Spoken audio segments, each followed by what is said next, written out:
to the October meeting of Community Board 14 in Queens. This is our second meeting where we are live streaming on YouTube, so we hope we have lots of viewers. So we're going to begin our meeting. If everyone would please stand for the Pledge of Allegiance. I pledge allegiance to the flag of the United States of America and to the republic for which it stands, one nation, under God, indivisible, with liberty and justice for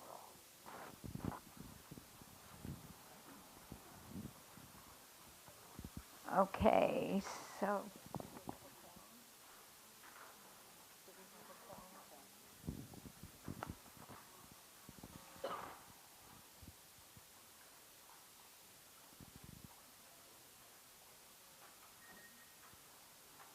just give us 1 second. We're confirming whether we have a quorum or not.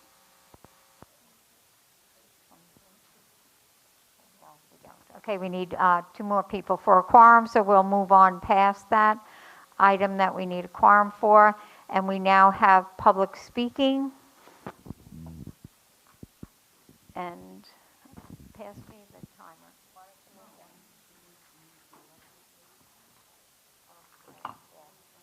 Okay. Sorry. I need new glasses. We're doing the electeds and our agencies. So NYPD, the 100 precinct is here. Good evening. Good evening, everyone. Okay. Thank you for having the 100 precinct here. Right here. You want to turn around? Okay. This is new. Hi. Just thank you for having us here tonight. Just talk about the quality of life team that we have. We have quality. We have Q Adam, which it takes care of from Beach 59 all the way up to 90, Rockaway Beach Boulevard, Beach Channel Drive, Almeda, Auburn. The quality of life, they're towing vehicles. And so far, since the inception, they have towed 30 vehicles. Those are vehicles, no plate. They're just like, we get in calls, 311 calls on those abandoned vehicles. And normally we'll get sanitation involved. If it's a derelict vehicle, we'll mark it and sanitation will pick that vehicle up. And we also do shoplifting initiatives. As everyone knows, Walgreens 106-40 Rockaway Beach Boulevard is one of our top chronic shoplifting locations. As well, we also have CVS 8807 Rockaway Beach Boulevard. We have Stop and Shop 7-20 Rockaway Beach Boulevard. We have Stop and Shop at 115. So the Q team is very busy. We have a lot of prolific, well-known shoplifters in the 100 precinct, and they have been, arresting them. We're using the merchants trespass program. That is used sometimes as a deterrent. Because if they shoplift, we serve them the affidavit. You can't enter the store anymore, and they enter it again, and the DA is charging the burglary fee. But oftentimes they're going back in the location. But I think we're getting better with that. Across the board, week to date, 28-day, year to date, we're down in retail theft, which is, that means the Q team is doing the work, as well as patrol, they're doing the work as well. So like I said before, 30 vehicles were towed. Initiative in Walgreens, Stop and Shop, CVS, trespass program. They're making arrests, the Q team, so they're very busy. The Q team, 1000 by 6:35 p.m. That's one team. And then you have the other team, they do 5:30 by 02:05 in the morning. And basically, they're just addressing the quality of life. All the 311s that comes into the precinct, when the team is working, we give them the majority of the call. If they could answer all of them, because that's their job. So basically, that's what we have going on in the 100 precinct. Thank you. You're welcome. 101.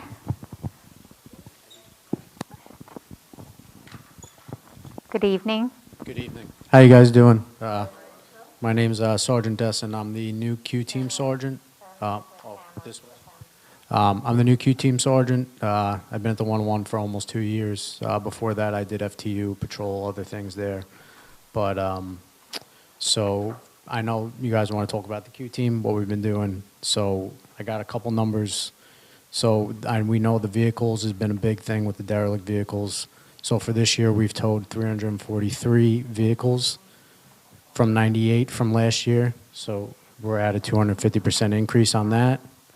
And then parking summonses, we know you guys call 311 or call the precinct. So we've issued 1,950 summonses parking year to date.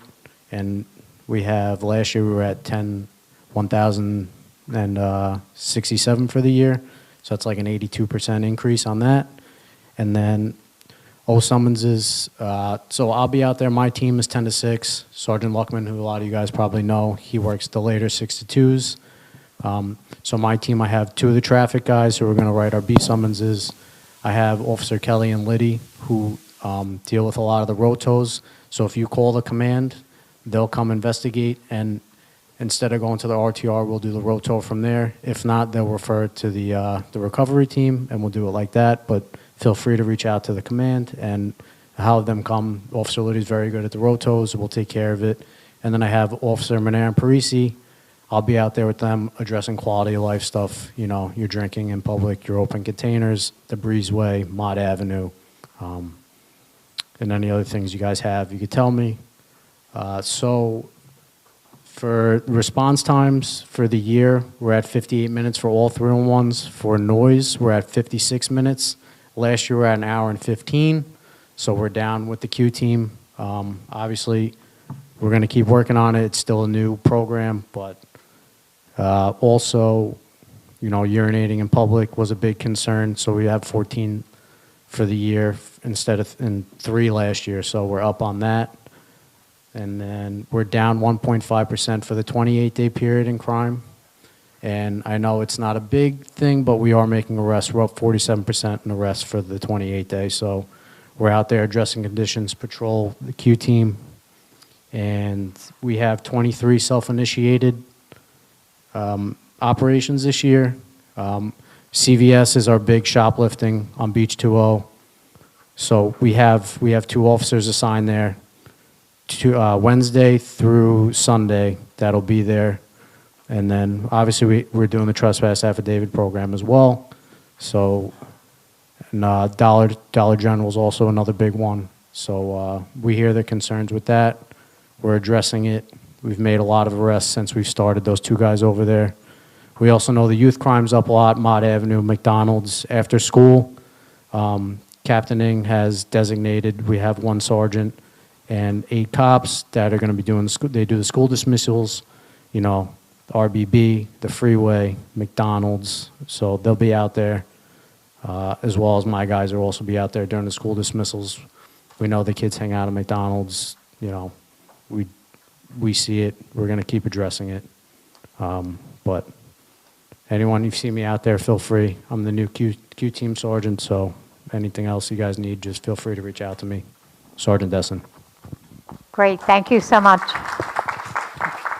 Transit.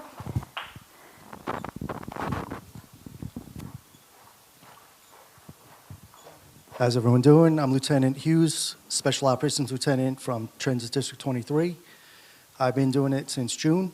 We're up significantly in arrests since June. And what we primarily do is our school team deals with children in the morning. Our public safety team is addressing a lot of crimes later on. And in between, we in conjunction with patrol, we're waking a lot of people up in the middle of the night to prevent any grand larcenies, and we're talking to a lot of kids in order to dissuade them from train surfing, which has been an issue as of late. We're trying to curb that as much as we can. If you have anything you want to ask me, please see me afterwards. Thank you. Thank you so much. Okay, so our electeds, I see from Congressman Meeks, Jose.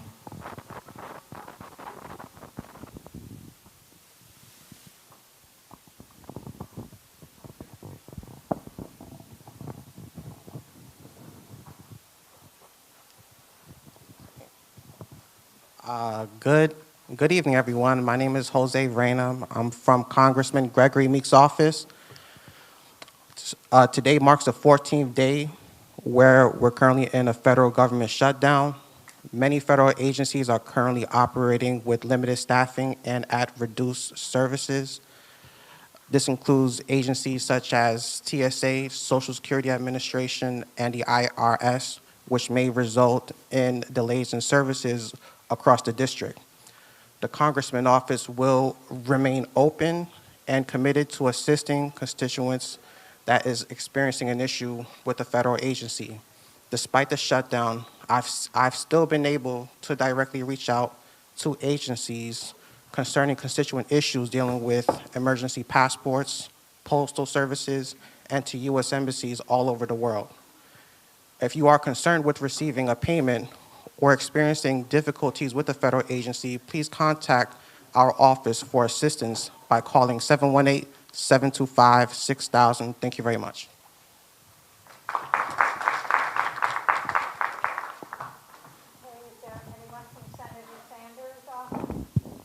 Senator Sanders' office? No?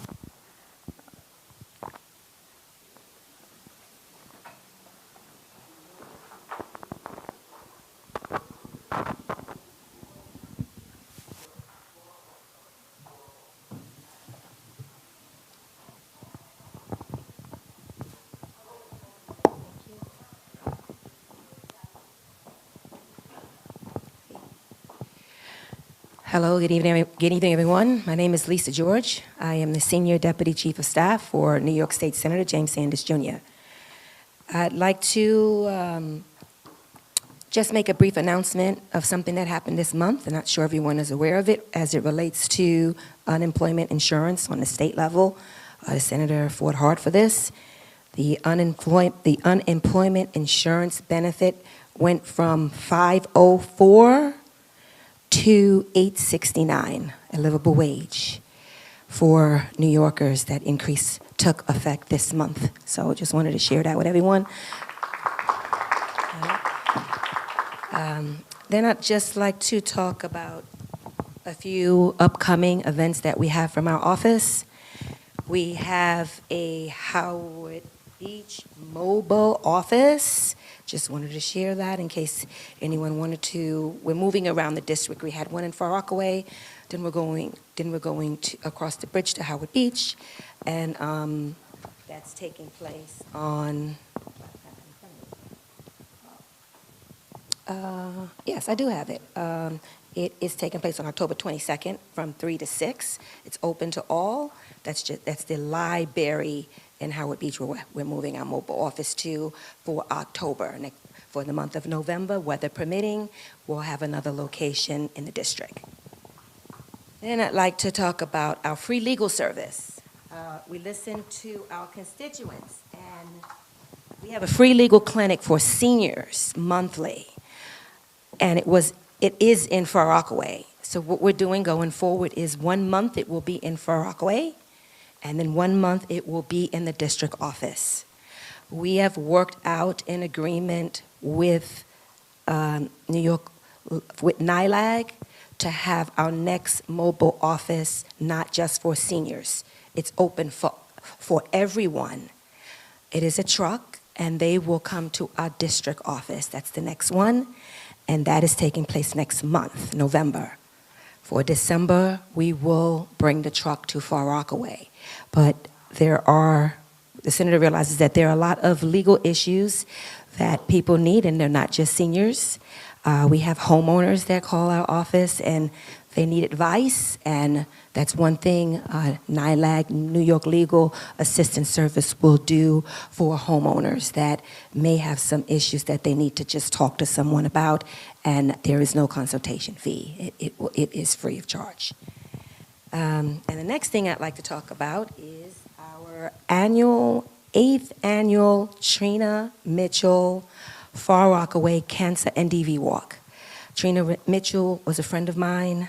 I knew her, started working on this cancer walk with her before COVID. And during COVID, she passed away of cancer. And myself and 2 other community members, Annie Mohan and Melissa Harris, we continued this walk in her name. We in the Rockaway community have made the Far Rockaway Beach Boardwalk a walking destination. That is taking place this Sunday, October 17th. We meet at Beach 17th Street, and we walk to Beach 73rd Street. Then we turn around at 73rd and go back to 17th. If you'd like to walk with us, you can show up that day and register. Registration begins at 8 a.m. We are officially registered with the Making Strides Against Breast Cancer, the American Cancer Society. You can make your team, you can make your donations. We have a fundraising goal of $10,000 for this year, and I believe we're almost at our mark. So we invite you to come out and walk for a good cause. You don't have to leave the peninsula. You can stay here and walk on our beautiful boardwalk against the ocean for a great cause. We also have a lot of community partners and the elected officials, Senator Sanders, Assemblywoman Stacey Pfeffer-Amato, Khalil Anderson, and Savina Brooks Powers. They are also partnering with us to do the walk. Lastly, if you have a survivor that lives here on the peninsula and you would like them to be mentioned or honored that day, please get their name to myself, me, or Annie Mohan from TICA, Campaign Against Hunger, because we have already reached out to the elected officials to ask for those cancer survivor certificates. But this is our last call. And that's what I have for today. Thank you. So next is Assemblymember Pfeffer-Amato.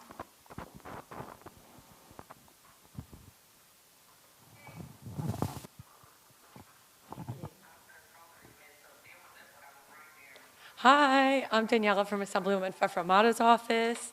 I just want to share a quick update. From now until roughly mid-December, residents will be getting an inflation rebate check. This is from Assemblywoman Pfeffer-Amato's partnership with Governor Hochul as they're working to put money back in your pockets. So please look at your mail and be sure not to throw away the paper checks. And in addition, there have been some emails or text messages trying to scam people, saying that they need to register or provide any data. If you get that, please ignore it and know it's a scam. You do not need to register for the rebate. You will get it automatically. Thank you. Have a nice night.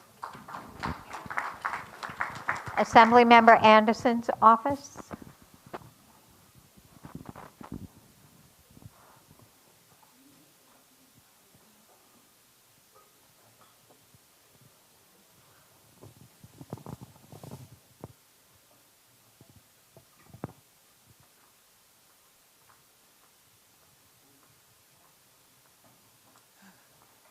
Good evening, everyone. My name is Janine Agard. I'm the District Director for Assemblymember Khalil Anderson.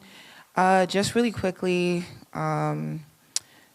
just a couple of things we did. Last month we held a MTA mobile unit, and we're also looking forward to partnering with the MTA for the month of November or sometime in December to just have a community conversation in regards to the Omni program, because we've heard a lot of, we just get a lot of questions about it and a lot of uncertainty. So we kind of want to bring that conversation out to the Rockaways just to make everyone aware of that. Secondly, this month we're hosting a older adult appreciation month event, because this month is older adult appreciation month. So we partner with other electeds around the Southeast Queens area. So we're going to be partnering with Senator Sanders. We're calling it Sipping with Khalil. And we're going to be hosting it at Seeger Adult Daycare, Adult Social Center. And it's called Boogie Down and Mocktails. And that will be October 23rd from 12 p.m. to 2 p.m. And then at Springfield Park, we're going to be hosting Tai Chi and Tea. So we'll have a Tai Chi instructor, and then we're also going to be doing a self-defense quick, course for our seniors. And that's going to be October 28th at Springfield Park. That's on the other part of our district. And that's from 10 a.m. to 12 p.m. If you would like, or if you know anyone that would like to, of the older adult population, that would like to RSVP, you could call our office at 718-327-1845. And I think that's it, because our other state partners gave other announcements just the same.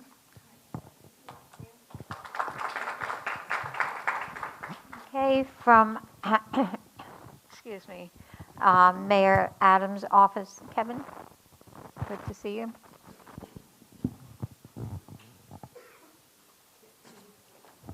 Thank you. Good evening, everyone. My name is Kevin Morris with the Mayor's Community Affairs Unit. I have just a few very quick announcements tonight. The first is that Mayor Adams has recently announced a citywide speed limit for all e-bikes going into effect on October 24th. So what this means is that starting on October 24th, there will be a 15-mile-per-hour speed limit for electronic bikes on city streets. This will include e-bikes, e-scooters, and pedal-assisted commercial bicycles, which will match the speed limit currently, which applies to stand-up e-scooters. We're working with DOT at the moment to establish how we will be fining and ticketing those who violate the speed limit. As we have more details, we will let the community board know. The other very quick announcement that I wanted to make tonight is that Mayor Adams announced the removal of over 4,000 illegal firearms from New York City streets since the beginning of 2025 alone. What this means is that we are now up to over 23,000 illegal firearms which have been removed from our streets at the beginning of this administration. We want to thank the hard work of our NYPD officers for all of their work in keeping our communities safe and trying to limit the amount of firearms on our streets. Now, in addition to that announcement on the removal of firearms, I came tonight with another announcement that I have transitioned into a new role as the Director of Shooting Response for the City of New York. So thank you. So part of what this is that I will be responsible for responding to all shootings which happen in the city, reaching out to families of victims of gun violence and offering services or information or resources on behalf of the city. It's going to be a lot of work in terms of making sure that we are addressing gun violence across the city, but unfortunately what that means is that I will be stepping down from my position as the Queens Borough Director. So I actually started about 2 weeks ago. So it's been a lot, it's difficult, but Congratulations, thank but we're you. going to miss you tremendously. So I wanted to come tonight for my last Community Board 14 meeting just to thank you all for your support. And CB14, the Rockaways, is my hometown, so it'll always have a special place in my heart. And this community, you really fight for your community, so keep doing that. Thank you, Kevin. Thank you. Next is Solar from the Borough President's Office, Donovan Richards.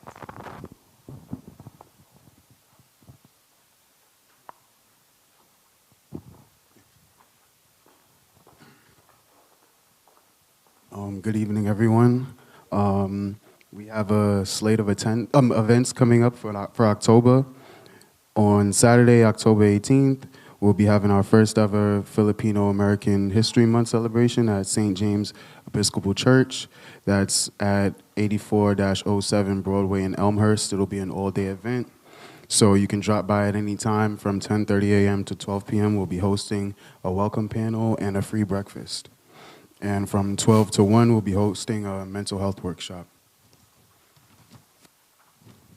You guys can come and enjoy performances, food, information on healthcare and other services. And on Thursday, October 23rd, we'll be having a Southeast Queens job fair. It'll be from 2 to 5 at the Ozone Park Library. That's 92-24 Rockaway Boulevard. And you may RSVP to any of these events on our website at queensbp.nyc.gov. If you have any questions or concerns, feel free to reach out to our office at 718-286-3000. Thank you. Oh, 718-286-3000. Thank you. Thank you. Next, from the Office of Councilmember Powers, Brooks Powers. Rodney?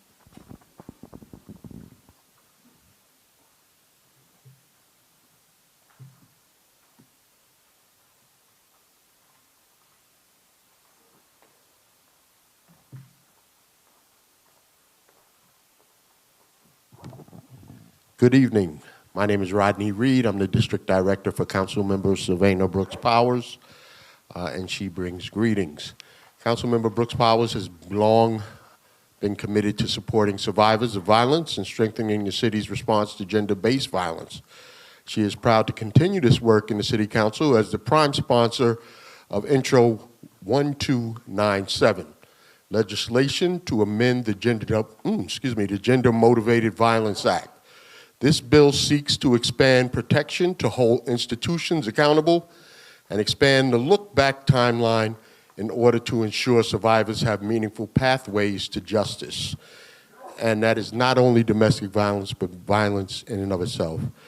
On last Tuesday, the council member convened a virtual education roundtable on the digital divide alongside Committee on Education Chair Rita Josephs, to address persistent technology and connectivity gaps in New York City public schools. Principals and administrators from across the city shared how outdated devices, unreliable internet access, and lack of investment in technology support continues to hinder student success. These insights will help guide next steps on the Councilwoman's Bill, Intro 142, which requires the Department of Education to collect and publicly report data on student access to technology and internet connectivity. By identifying where inequities are most severe, this legislation will help the city target resources more effectively and ensure every student has the tools they need to learn and thrive in a digital age. I am also pleased to share that the City of New York has launched a trash bin reimbursement program. To help residents comply with new sanitation containerization requirements, eligible property owners can now apply for reimbursement of up to $50 toward the purchase of an official New York City Department of Sanitation bin. This initiative supports our shared goal of keeping our streets clean, reducing rodent activity, and improving neighborhood quality of life. To check eligibility, get application details, or questions, contact 311. We also have flyers that with the QR code that you can simply apply and find out your eligibility. Two events. One was supposed to be being held this last Saturday at O'Donoghue Park, and it's the Councilwoman's annual Fall Festival. Unfortunately, it was rained out, and we have postponed it until November 1st at O'Donoghue Park at Beach 17th and Seagirt Boulevard, from 12 p.m. to 4 p.m.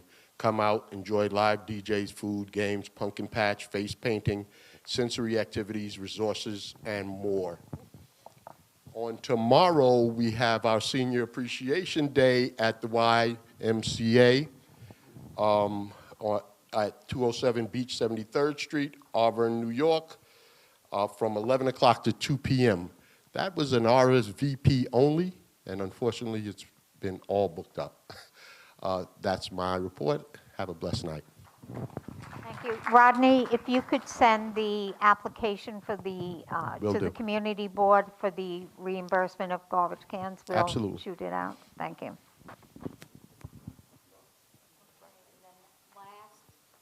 Last but not least, Dan Brown from the district attorney's office. Oh my God. That's what happens when you get old. It's okay. Sometimes I forget too. Don't worry about it. You forget. Yes. Good evening, everybody. Dan Brown from the Queens District Attorney's Office. I have our most recent newsletter over there with the other flyers. Our October newsletter talks about some cases of interest as well as some of the endeavors the DA is involved with in the borough. Also, there's flyers for an event the DA is doing to assist and provide resources for families and loved ones of missing persons. My phone number, if you need me, is 718-286-6593, and I'll read this very quickly. You may have seen District Attorney Melinda Katz in the news. Recently, our office hosted 2 press conferences announcing the results of 2 long-term investigations. The DA was joined by Mayor Eric Adams and NYPD Commissioner Jessica Tisch at a press conference to announce the arrest of 12 reputed gang members who allegedly were the culprits behind a year-long shooting spree in southeast Queens. The defendants between the ages of 18 and 26 were variously charged in a 33-count indictment with attempted murder, conspiracy, and multiple other crimes. The shootings are believed to have been sparked after a September 2024 killing of a fellow gang member outside a fast food restaurant in Springfield Gardens. Just hours later, there's a retaliation shooting targeting rival members. A second press conference focused on alleged gun runners. A man from Queens and a Georgia resident are now facing weapons charges and other crimes after a grand jury handed down a 194-count indictment. The investigation resulted in the seizure of more than 70 guns, including 12 assault weapons, along with fentanyl pills. Almost done. Utilizing the iron pipeline, one defendant purchased firearms in the South where it's easier to buy guns and illegally transported them to New York City. We will prosecute any gun traffickers who take advantage of lax gun laws in other states to bring dangerous guns into Queens County, said the DA. Thank you very much. My number again, 718-286-6593. Thank you, Dan. Thank you for the updates from all of the electeds. If you did have flyers on the table in the back, when you leave, we ask that you take it with us. Otherwise, it's going into the garbage. Take it with you. We don't want to throw it out. Paper is too expensive. Okay? Thank you. So next, we can go back to approval of the September 9th minutes since we have a quorum. Is there any corrections to those minutes? I'll make the motion. There were no Did I? Oh, okay. I didn't see any corrections, so I'll make the motion to accept the minutes. Yeah. So Betty's making the motion to accept the September 9th minutes as written. Is there a second to that motion? Rosemary is making the motion second. All of those in favor of the motion? Okay. Any noes? Any abstentions? One abstention. Motion carries. Who's the other abstention? I have Iona. Oh, Helen. Okay, thank you. All right, so motion carries. Thank you. Next is our public speaking. Oh, I'm skipping me. I do need new reading glasses, so I apologize. I do. I just can't get there. I just have a couple of quick items.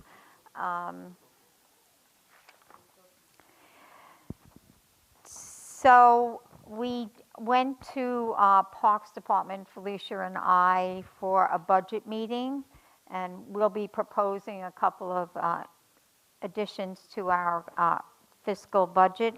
But they gave us a pretty thorough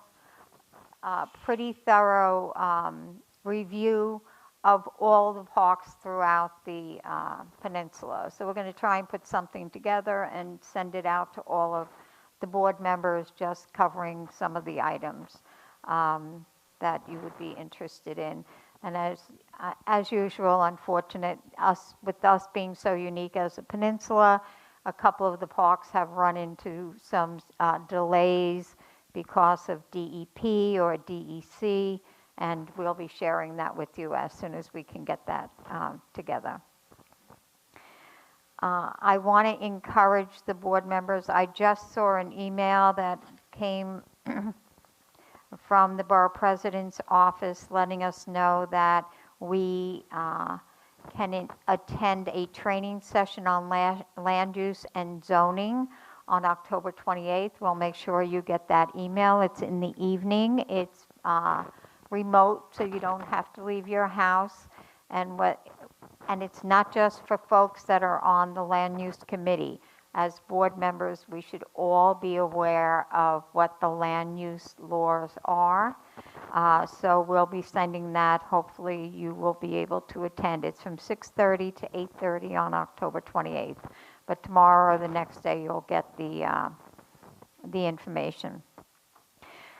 The only other thing I'm going to talk about right now, and I normally do not make any mention of anything going on for elections. But I think this year it's critical that we all be aware, I'm not talking about any candidates, there are 6, the ballot is going to be double-sided because there are 6 proposals that will be on the back side of the ballot. 3 of those proposals will destroy our voice of the community, of our council members, and of the board in terms of development, residential development. Okay, so proposals 2, 3, and 4 will weaken the council members' voice in approving or disapproving projects. It will also reduce the number of time we as a volunteer group have to review the proposals. So we being the community never had a voice in land use until 1978 when community boards came into existence. And I don't think this is the time that we should be giving up our voice. So I want to encourage people to read. There's all kinds of information online about it. It's proposals 2, 3, and 4. I'm not talking about the others at all. I'm talking about the ones that will affect every single one of us in terms of our living environment here on the peninsula. And the voice of our council people, they won't have the voice that they have today to discuss that. So I urge everyone to vote no on 2, 3, and 4. And if you're not registered to vote, you have until October 25th to vote, and there's some voter registration cards in the back, but you can also vote online, register online, sorry. Okay, and I'm going to turn it over to Felicia now. Good evening, everyone. I'm going to try to make this quick because we have a lot of stuff to do tonight, a lot of important votes. So correspondence for the past month. Letter was sent out to DOT in support of our recommendation, and they're agreeing to our request after their feasibility study to convert Beach 39th Street into a one-way northbound operation. A letter was sent to NYSERDA, which is the New York State Energy Research and Development Authority, in support of Empire Clean Cities Clean Mobility Program application to request funding to build an e-bike library and an EV charging hub in Far Rockaway. So NYSERDA, for those of you who do or don't know, and the Empire Clean Cities, they are in conjunction with the free car service that we have on the peninsula, which is the Circuit car service. So now they're going into, like the funding that they had is about to run out, so now they have to put in another application in order to continue to provide that service. And so I went to like a hearing and they talked about it. And so the request was that we send a letter of support to, that they should proceed with the application in order that we can continue to receive that, that service from Circuit. Another letter went out to DOT to request a follow-up on a speed bump, requesting a speed bump installation at the intersection of Beach 66th Street and Thursby Avenue, which is near PS 42. That community submitted the request on the DOT website. They followed up with a petition of over 100 people within that community, and we have not heard back from DOT, so I did a follow-up letter to them because I couldn't find on their own website the 311 number that had been submitted. So I'm waiting to hear back from them. And then I submitted written testimony to City Council intros 1147, 221, and 882, which was for maintaining, greening, and enhancing the city's sidewalks, medians, and streetscapes. This legislation was introduced by Councilmember Brooks Powers. Written testimony was in support of the legislation. I do want to thank Harold Paez for submitting written testimony, and for community member Mr. Yard for submitting written testimony as well, and for John Corey, who actually went into the city and testified in person. And I really just want to give a shout out to the board members, because that is part of our voice and part of what it is that we're supposed to do. And I know that we can't always go into the city, but when I send that information out in the emails, it's imperative that you read it, because I try to send out the stuff that I know is going to affect this community. And for those of you, well, all of you live out here, but we had a lot of issues this summer with sanitation and DOT in terms of our medians, our sidewalks, our walkways. People are walking in the street because the sidewalks are overgrown with weeds.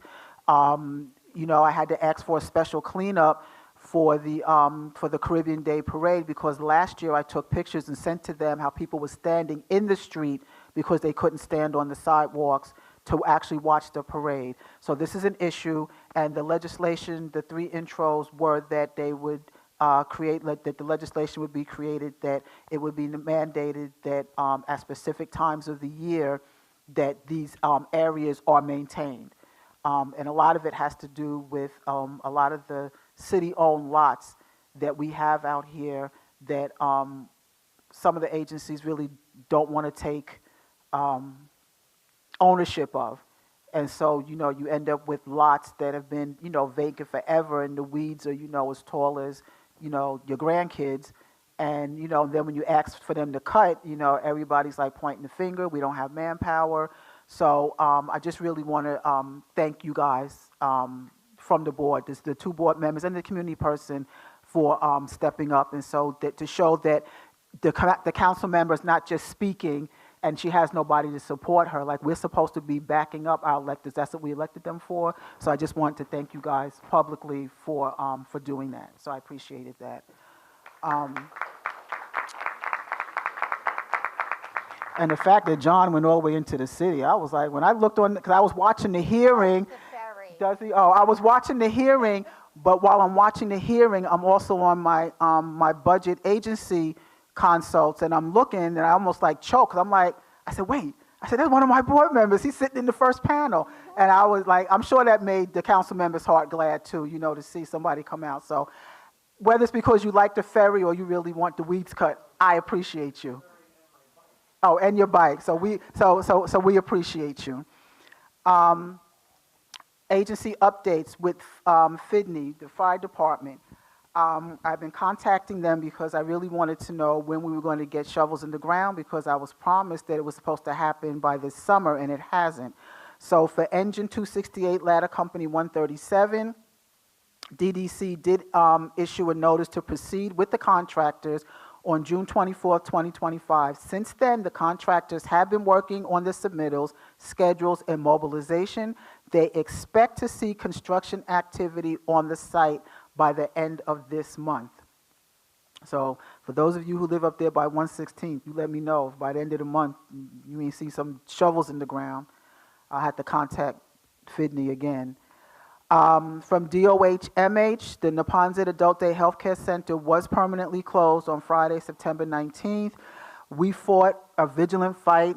We wanted to thank the senator, the assembly member, and the council members for holding hearings, for really pushing. We know that the families really pushed. They came here and spoke at our meeting very passionately about trying to keep that center open.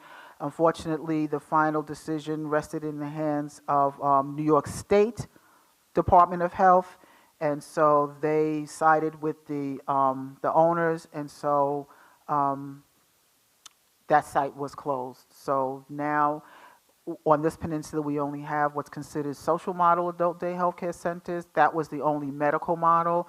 And so now people that require that extra service, that medical service, are now having to go to Brooklyn. So, you know, the families aren't happy. That was the only one in Queens, yes. And for DOT, we have, there was a request for installation of a speed reducer on Plainview Avenue between Fernside Place and Beach 17th Street. The feasibility study was done, and based on the data collected, DOT found that the location did not meet the criteria for a speed reducer at this time. Now, speaking about budget, which we do have a hearing on tonight, but I did want to bring up, so everybody understands the process. We submitted a budget last month, capital expense continued support. During that time period, I also meet with all the city agencies. All the Queens district managers are on a Zoom call that lasts, or Teams meeting, that goes from 9:30 in the morning to 5:30 in the evening. And at each round, we're basically meeting with 4 or 5 city agencies at a time. So what we're doing is they're telling us what they do, they're telling us what they need, and at the end, we always ask, what is it that you would like our community board to advocate for, to put on our capital and expense budget requests, right? So that's what we're going to be voting on tonight. So after having met with all the city agencies, the items that will be added to our budget for capital, I'm doing the capital. For capital, for NYPD, they are requesting funding for more vehicles, marked and unmarked vehicles, but specifically for our community board district, they're asking for 2 15-passenger vans, 1 for each precinct. So that will be going on our capital request. For the fire department, they are requesting a MERV, M-E-R-V, which is a major emergency response vehicle. They've asked for this in the past. They're still asking for it because they didn't get it. They did get the request for the bariatric ambulances and stretchers last year. They did get that. So we will be putting on our capital request also for the MERV.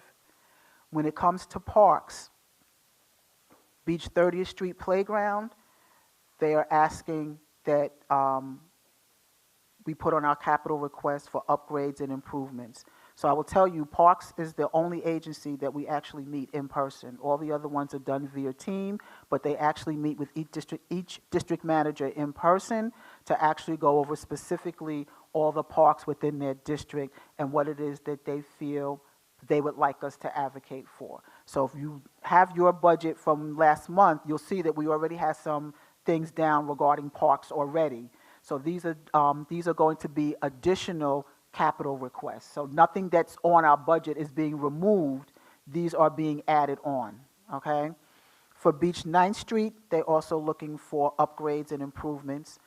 For Beach 17th Street, they want to fully fund the restroom restoration. So we do know that Councilwoman Brooks Powers did give an amount to start the process, but we know through the city that nothing starts until it's fully funded. So no work has been started on those restrooms yet because what was given is not the amount that's fully needed. So they're asking that we continue to ask for more funding to have that fully funded so then they can move on to the next phase.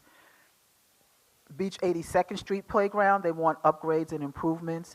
And on Beach 86th Street and Beach 97th Street, they want us to advocate for funding to renovate the restrooms on both of those areas. Just a reminder that there is a committee meeting. We've had several. You see from the agenda, we'll have 3 reports tonight, but we do have an upcoming Parks and Public Safety Joint Department of Transportation meeting on October 16th. The meeting is posted on our website. It was sent out to all board members and all listservs. And as well as our social media pages. So it will be at the Adabo Healthcare Center. Correct? I think I keep getting confused because we had so many. It'll be at the Adabo Healthcare Center. And so now, after tonight, when we finish all our information with the budget and we vote on the budget tonight, then I can begin the process of putting together what's called the Community Needs Assessment. And each district manager has to put one together. It ends up being a booklet once we're done, but all those capital and all those expense and all those continued support requests that we have go into that document. So that's why it's imperative that we vote on the budget tonight, because that document is due October 31st. And then after that document is due, I also have to submit a written request to the mayor's office, and I also have to testify before the borough president regarding our request. So just to let you know that it's important that we, thank God, got a quorum so that we can vote on the budget tonight. And one last thing, CERT. You know, I've been harping this thing about CERT and an evacuation plan specifically for the Rockaways. While the city may have an evacuation plan, this peninsula does not. So we will have in the back this flyer, but it's smaller. Xavier has them in his hand. So for all the people that contacted our office and said that they would like to get the CERT training, they are going to be doing an orientation meeting on Tuesday, October 28th, 6:30 p.m. at the Y. Thank you, Ariel. I see you in the back. She always opens the doors to us. So you have to scan the QR code and register. They still want the number, even though we were told by the current administration that no matter how many we had, we would still get the training sent out here, so we don't have to travel to Brooklyn. But we want to make sure that we make it worth their while, because as we know, the administration is probably going to change, right? So nobody's going to be beholden to the word of somebody who may not be there anymore. So we want to make sure that we have our numbers in place. So even if you called our office and signed up and said, you know, please send us the information, I'm letting you know, please take that flyer, scan the QR code, and register. Register. The event is, it's going to be an orientation meeting. After the orientation meeting, we do have a commitment from OCM that they will come out and work with our environmental committee and the community to actually help us put together an emergency evacuation plan for the Rockaway Peninsula. Okay? I will say it again. If you live in any type of development, I believe it's imperative that 1 to 2 people from your development sign up and get this orientation and this training. We are who we are going to have to rely on, right? So if you live in an HOA, you live in a private house, you live in an apartment building, wherever it is, you're in a community, you need to have somebody from your area that is getting this training that's going to help be the voice of reason. So I'm really hoping for a very large turnout. If you have any questions about this, you can always call the office and speak to either Jeanette or Xavier. They've been working very hard on this and making sure that we get the confirmation from OEM and NISM that they will come out and that they will do this training, they will do this orientation. Okay, so October 28th at the Y, and that's my report for this month. Okay, thank you. So now we go to public speaking, and it's 3 minutes maximum to speak. First one up is Miosotis Ramirez. Miosotis Ramirez. Okay, there you go. One. They got a mic up there.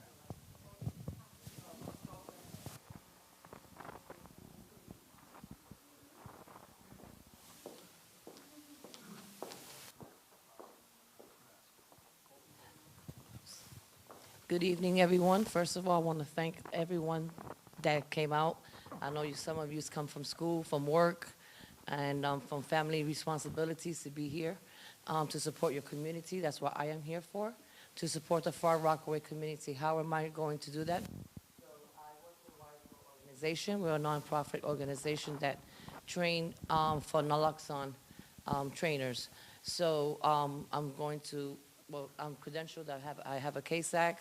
I also hold an MBA. And what I need to do is to train all of you, or to show, okay, to show you how you can save a life in about 3 minutes. So we all know what naloxone is a medication for anyone who are using opiates, and opiates and other medications. Sometimes what falls under opiates, let's understand what is an opiate. And opiates are, it could be methadone, anything for pain. It's mostly for pain medications. So sometimes we might take, a person might be in a program taking methadone, probably taking medications. What eventually happens that the medication tells your brains that it affects the breathing of the medication affects your breathing. So what it does is that inside this kit we have a device that will reverse that, because what happens is that when a person's in distress, how can we tell if a person is in distress? First, you want to call out the individual, and check on them, call on them, tap on them. There's a unique with your four fingers that you rub on the steroid rub, that's supposed to inflict pain and hopefully to wake up. If that individual does not wake up, then you have like a crisis on your hands. So you want to immediately, if you can. I'll show you a showing kit. We have these little devices that are called Narcan sprays. And what you do is you spray them as you would do as any other nasal spray. You want to spray up the nose immediately because time is of essence. 911. So now what are the signs of an opiate, of a person who actually is needing this? Well, besides the first three things, the person is not breathing. You'll see signs, you'll see discoloration of the lips, the nails, heartbeat down. Thank you. Well, that was quick. Okay, all right, there you go. I'll be in the back if anyone needs. I'll be up there in the corner. Next up is Matt Vasca.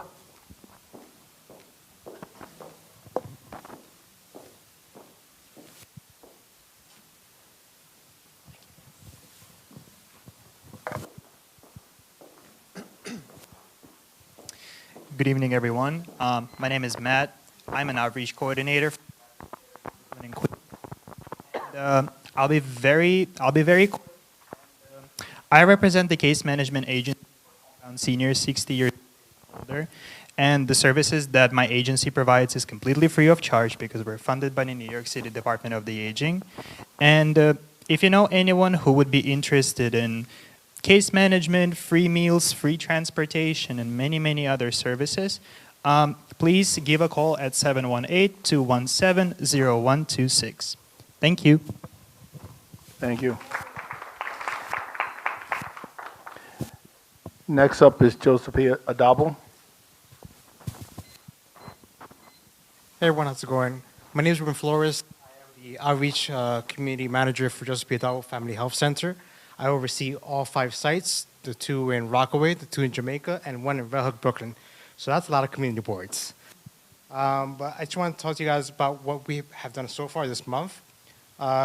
We actually went to 2 NYCHA development sites here in the Rockaways, Reform houses and Hamel houses, and we had a pop-up resource health fair where we gave out about 100 backpacks, and it gave out a whole bunch of health insurance information and healthcare information throughout all 5 sites. Thank you, Ms. Combs, for having us. Thank you, Ms. Lisa Johnson as well. I don't know if she's here, but appreciate you guys, and I hope to be there again soon.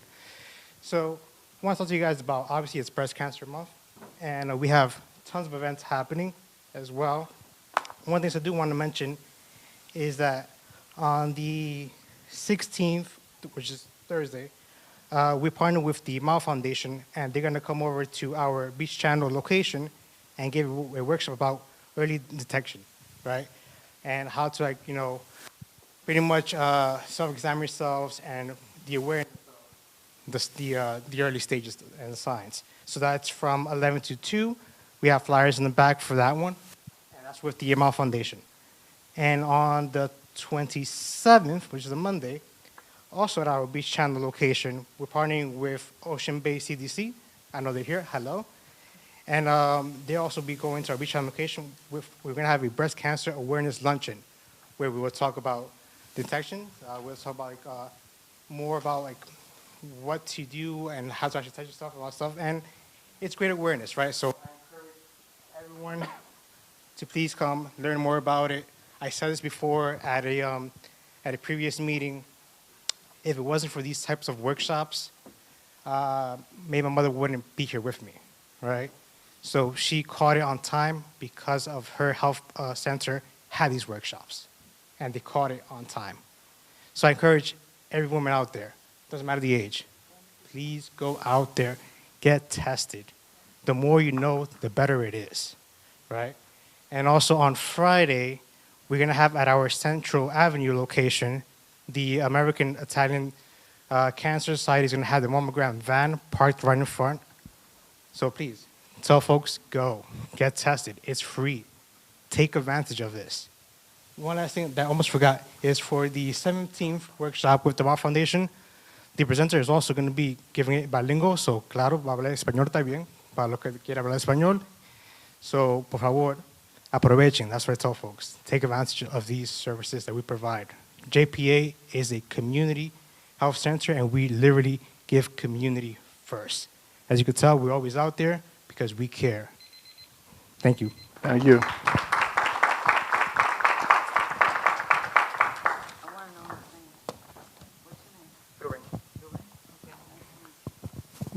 Next person up is Ray Williams.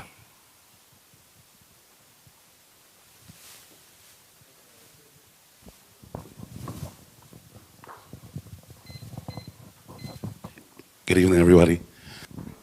I was here last month with my partner, Hollywood Chuck, Charles Smith. I just wanted to just give an update on what we want to try to do. I want to give a big shout out to Nancy from last month. She did a great job having BLS, everybody coming out on Beach 20th Street for people that want to have small businesses and stuff. And this is what we need. The reason why I'm back out here again is because I don't want to keep on going over the same problem. But next, I heard last month, the Parks Department, they're only giving out 4 permits. And I think that's wrong. Me and my partner, a couple of the people, Fun and Rock, other people, they want to do things for the community. So I think it's fair for us to just have not limited, but unlimited, so we could do, and we go by the right thing. I also have what's called the Rock Billiards on B72nd Street, the pool. I want to thank the 100 Precinct because I have no incident there since I've been here this year, the whole year. 1 year, no problems. So I have a lot of people that, even younger people, and I love what y'all do here. That's why I'm here. I want to come here every month. I know elections coming on, so I don't know how y'all do the election, who we got to vote for here. I don't know how y'all do it. I'm just saying, because I know it's a board, so we don't know how, but I'll keep on coming here to see exactly what it is. 2 more months is going to be a new year, and we really have to start working on Far Rockaway, especially with our kids. They are the most important thing. Especially up on Mott Avenue, we've been seeing a lot of mental health things going on, and we really have to address it for our kids. But again, thank y'all. I'll see you next month. Thank you. So I just want to say, the Parks Committee meeting that I announced that's happening on the 16th, that joint meeting, that is on the agenda. So if you look at the agenda that's on our website, the discussion regarding the permit application and the permit processing process is on the agenda. So please make sure you're at that meeting on the 16th. At the Thursday. Yes. Adabo Healthcare. Next person up is Christine James.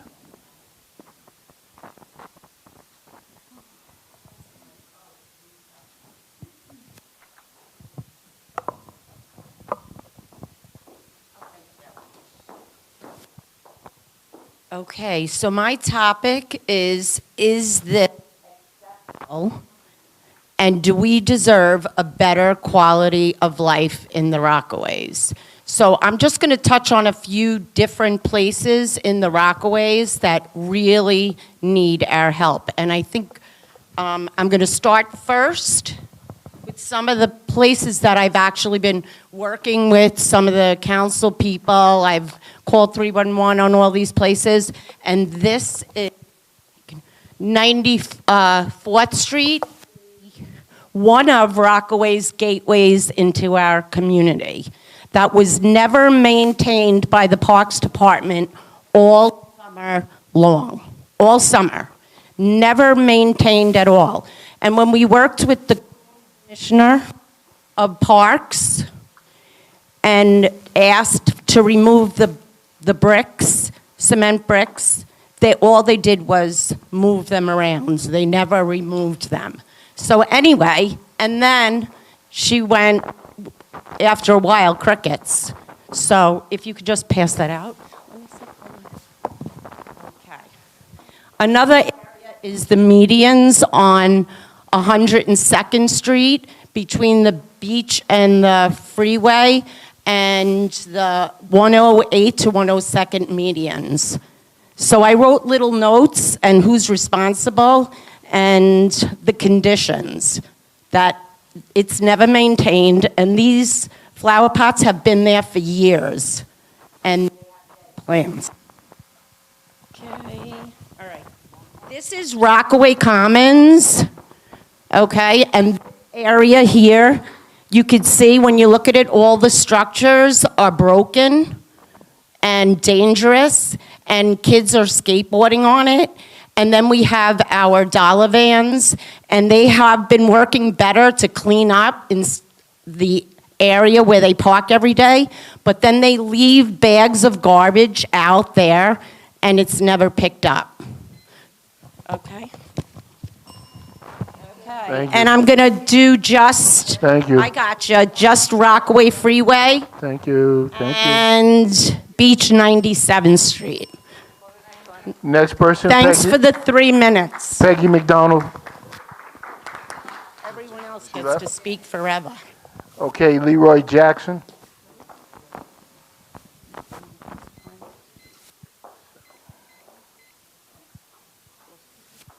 And then eventually it'll go there.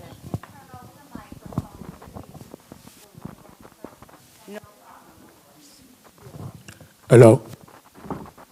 Good evening again. Good evening again. I was here last month with some problems, some topics that I think need to be addressed. All right. He's the next person after me.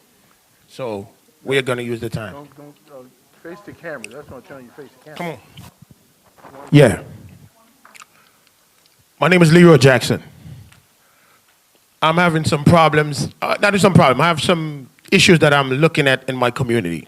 And one of the issue is, I heard the cops earlier talking about arrests that's up on Mott Avenue with the kids out of school. We are having that problem because there's nothing for these kids to do. These kids need jobs. Adults in the community, they're saying about how many arrests they make. We got to address that situation, not by just arresting people. Address the situation by solving it. There's a million development going on in the Rockaways. Nobody in the Rockaways working on these development. I went to Bayswater Park. They have a big project going on over there. How many millions running through the community? Why is it not stopping in our community? It's just going through the community. Everybody talking about what is being pumped into the community, but it's not staying in the community. It's leaving. I need all of y'all members on the board to address the situation, because at the end of the day, you don't have a community unless people is in the community, and all this development is pricing out people out of the community also. I hear a member over there talking about the e-bikes is about to get tickets. We having all these cameras. It's not for safety. Most of these cameras not for safety. Everybody who drives around here could tell you. The speed limit, we can't afford it. You get 2 tickets, you can't pay your rent. In Long Island, these speed cameras, was there, they take them out because it's not for safety. A speed camera is for school safety. It should be stopped at about 4 or 5 o'clock in the evening. And all the community board and the politicians, this is milking the community. You're killing the community with these things. And y'all got to address this situation. Hello. Yeah, my next issue is, I came here the other day and I'm talking about all the stores in the community that only one black person. Why do I keep going off? Yeah. Only one. Yeah. Hello. Yeah. Only one black person working in. Only one black person working in all these stores around here. That's not supposed to be. We have all different races in our community. Thank you. That should be interacting. Thank well, you. Campbell? He's next. Yeah. Give it to Campbell. Yeah. We're talking together. No. Let Campbell have his chance. Y'all really working on this thing real bad. Bye. We don't even want to speak. Bye.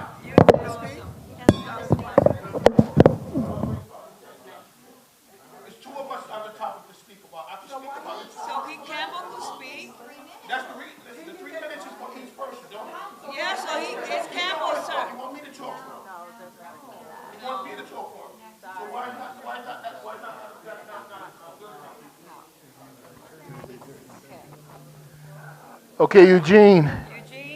Eugene. Where's Eugene? He's coming.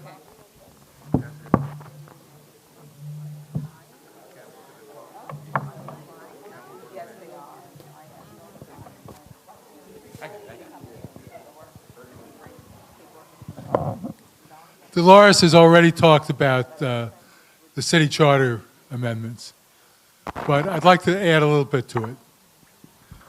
The most important thing on the ballot, more important than the mayor's race even. Wait a minute, Eugene. 1 second. Time's up. Okay, you can start now. Is the charter amendments. What they would do is let the mayor make whatever decisions he or she would like on housing. If the if the local community board doesn't like it, if the local electeds don't like it, the mayor says, too bad. It would allow the mayor and the city planning commission, which the mayor selects, to overrule any other agency or person in the city. So if you think what's going on in downtown Far Rockaway today is good, then vote for it. But if you think it's terrible, as I do, make sure you turn your ballot over and vote no on numbers 2, 3, and 4. No on 2, 3, and 4. The most important thing that will be on the ballot this year. Thank you.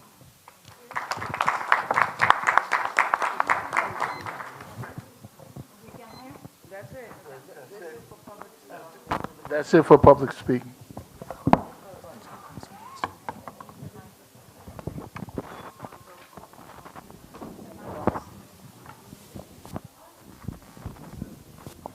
Okay, thank you. So that concludes the public speaking. Now, the presentation, Bayswater State Park, again, they have to reschedule. She was called to Albany for something on a state level issue. So we'll try again for November. So next item then is the capital and expense budget request. And everyone, we did review it last month. We did ask everyone to look at it to see if there was anything else that we needed to add. Felicia did talk about the meeting we had with Parks, and our meeting always goes over. They don't book enough time with us. and she talked about capital expense. The parks made a request for 3 expense items. They want to purchase 1 scissor platform machine. So if you look at the freeway when they're doing the work now, and it looks like a scissor, and there's a platform they can stand on to do the work under there, that's what they need for the flagpoles. We always hear that people are upset there's a flagpole that the flag is torn. They rely on the fire department in many cases because of the height of the pole. This will give them the ability to go and change it when it needs to be changed. They also indicated they need 3 additional gators for the beaches. And then I'm going to call it a pallet lifter because I left my paper home with the formal name. But it's a lifter that normally lifts pallets, but they'll be using use it for the Moby mats, to move the Moby mats around to lay them down and be able to roll them up and pick them up and relocate them or take them away for the winter. So those are the 3 items. And Felicia, where is Felicia? Okay, so you want to run through, to refresh everyone's mind, the capital for parks. Is there any board member that over the past month thought of something else we needed to move to our budget? Yes, John? Wait, you need the microphone. Yeah, on the I guess it's the back. In 2021, construct. Does it tell us what is Yeah. it continued expense or? It's continued. Okay, so look, page 4, right? It says page 4 on the bottom? Last page, yeah, I think so. Yeah, it's last in page. red, page 4. Yeah, it's. I thought that was already paid for with. Which one? The community Thursby Basin, basically Thursby Basin Park, 62nd and Thursby. Isn't that covered already by the Sandy extra boardwalk money from Sandy? It's in procurement, I believe. So if you remember at the last meeting, it was supposed to be in procurement, and remember they put a pause on it because there was an issue. So we're not going to remove it from continued support until they actually put a shovel in the ground.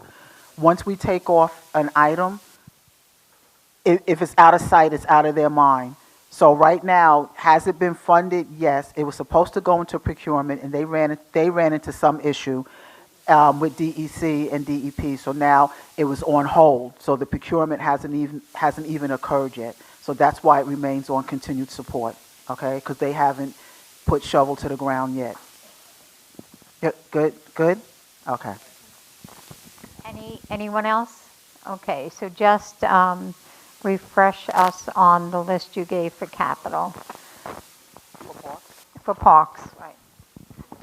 That's the additions we have. So the additions that we're going to add under capital will be Beach 9th Street, funding for upgrades and improvement to the playground. Beach 30th Street Playground, upgrades and improvements. Oh, I'm sorry, I tried to go in numerical order. Look at me. So Beach 9th, playground upgrades and improvements. Beach 17th Street to fully fund the restroom restoration or renovation. Beach 30th Street Playground upgrades and improvements. Beach 82nd Street Playground upgrades and improvements. Beach 86th Street to renovate the restroom, and Beach 97th Street funding to renovate that restroom. Are we good? So all the items that are being proposed tonight to be added are all park issues. So, yes.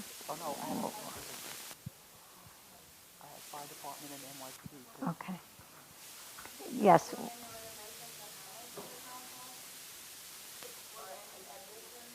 The microphone.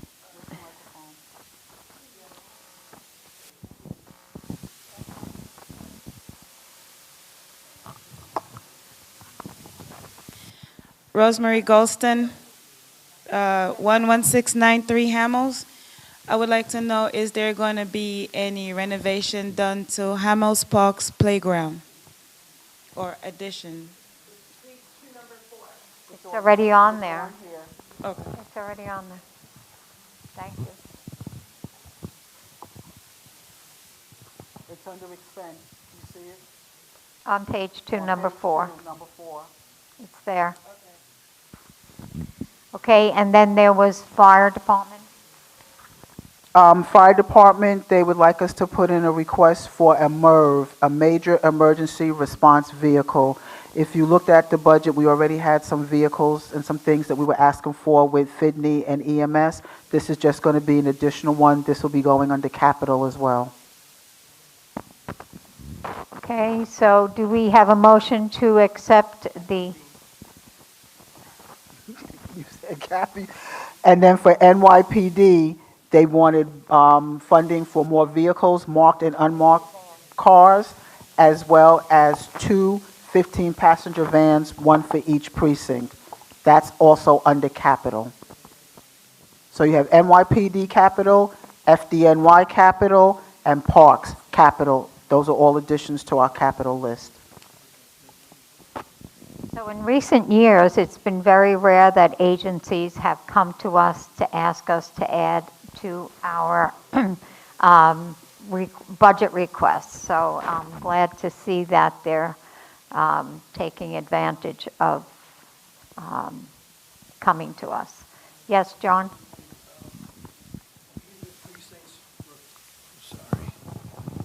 Do either of the precincts request heavy-duty tow for all the tow vehicles that they can never get a heavy-duty tow truck for? No. They did not, and actually during the consultation with the agency head, 2 community boards asked would they like us to put that in, and they said no, not at this time, because they don't have any place to store it. So they said thank you, but no, because currently they had a fire at one of their storage places. It was like their main one, and so they've had to relocate a lot of things. And so they said right now, if they were to get another heavy-duty tow vehicle, they would have nowhere to store it. Okay, is somebody ready to make a motion to accept the latest changes and approve the capital and expense budget request? John is making the motion, and Betty is seconded. Okay, so all those in favor of approving the fiscal year 2027 Register for Capital and Expense Budget Request by Community Board 14 in Queens, please raise your hands. Abstentions? 1 abstention. Noes? Okay, motion not unanimous, but close enough to it. Thank you so much, everyone. Sure. We need the mic. Yeah, no, it's recording. We're on YouTube. Yeah, she got it. Hello, my name's Alexa. I'm kind of new to the community board, so I have a question to ask of what the board's capacity to write grants are. None. Okay, because I work for New York State Department. We are the funders of many of these things on here. I brought this to my office because in my office is the Office of Waterfront Revitalization, the Office of Planning and Development, and some of these items we can fund. But when I asked, they said nobody in Rockaway has, done the RFP. No one submitted the application. There was a $15 million grant. The RFP closed August 25th for $15 million to develop a community center. Or just renovate one if we had one. A $5 million grant just went to Long Beach to reconstruct their boardwalk. I said, why did it go to Long Beach? Long Beach has money. We have no money. She said, nobody from Rockaway asked for the money. So it has to be, my understanding is it has to be the municipality. And But I'm we saying no don't one from have that Parks can, authority. because if Parks does it, I sit next to the person that approves these applications. He said the second I see one from Rockaway come in, we'll approve it. They approved the ones for the brownfields? Yes. Those were yes. approved. Those went Yes. through RISE organization. So as soon as an Yes, organization right. comes, it could be a municipality, it could be a government agency, it Yes, could be any, but it can't- Parks Department yes. could do it. Yes. But we have to get the agency to do it. So we'll have a conversation. Okay. Well, I'm just saying, like, I'm hearing conversations about $5 million going to Sag Harbor for their seawalls, and I'm saying we need a seawall here. Because Sag the Harbor's got municip- $5 million. The municipality is requesting it. Rosemarie? Alexa. No, I know. I mean, I help fund okay. programs. I fund Okay. DYCD, and I give everybody the money they want. So, We're going to see what the process is so we can partner with our electeds if it's through them. Go ahead, Rosemarie. So I guess I could go back and ask the question that I proposed at the last meeting as to why there's certain things that's on the budget for a certain number of years.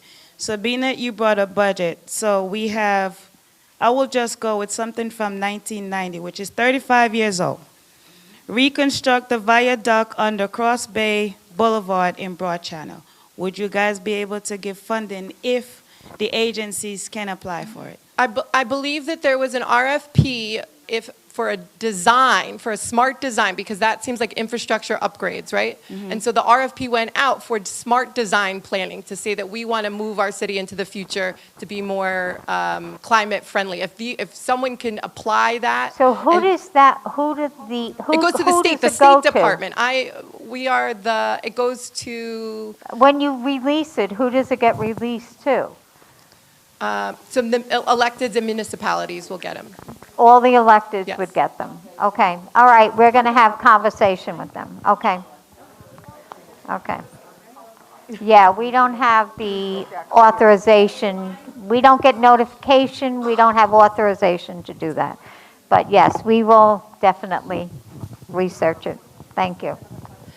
Okay, another question on the budget. We already voted on the budget, but go ahead and then we're moving on. I just had one more question, Mr. Lewis. Alexa, I think you and I had a conversation before. Ebony Beatty from Ocean Bay CDC. Could you go into more detail about the funding? Most of those opportunities are reimbursable. So some of the agencies that do get the information to apply, they can afford it. Their budget can't support it. So I think the conversation should be more towards how we could, possibly, I don't know, combine or do these projects together with the CBOs along with the Community Board 14 because they are, in fact, reimbursable RFPs. Okay, but Community Board 14 is not, we're not the vehicle for any of that. We can make the request to the electeds, but it doesn't come through the community board. Could we not suggest to have different,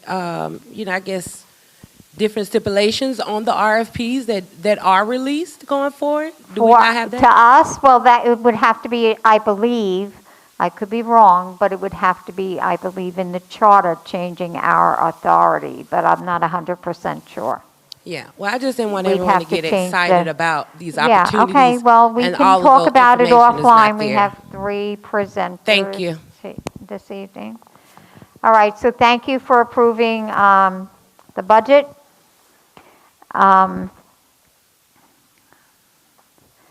So now did anyone sign up for the budget?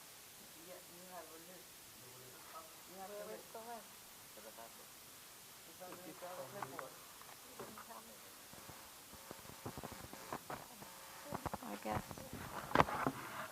So why'd you cancel this? No, it's 1 minute. 1 minute. So before we move away from the budget, we have, I think, 4 people, is it? To comment on it? 1, 2, 3, 4. 3 people. No, Yeah, that's a sergeant. He signed okay. We have 3 people, 1 minute each, and it's going to be the first one, Leroy Jackson.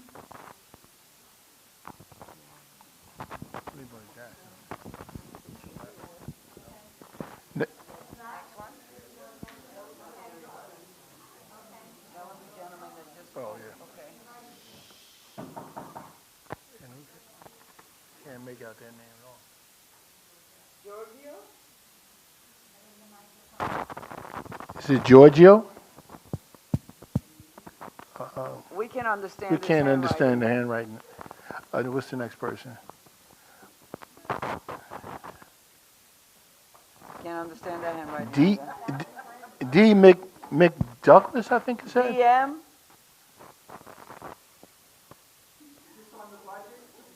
I think they signed up for public speaking. Who? McLaughlin? Yeah, that must be it.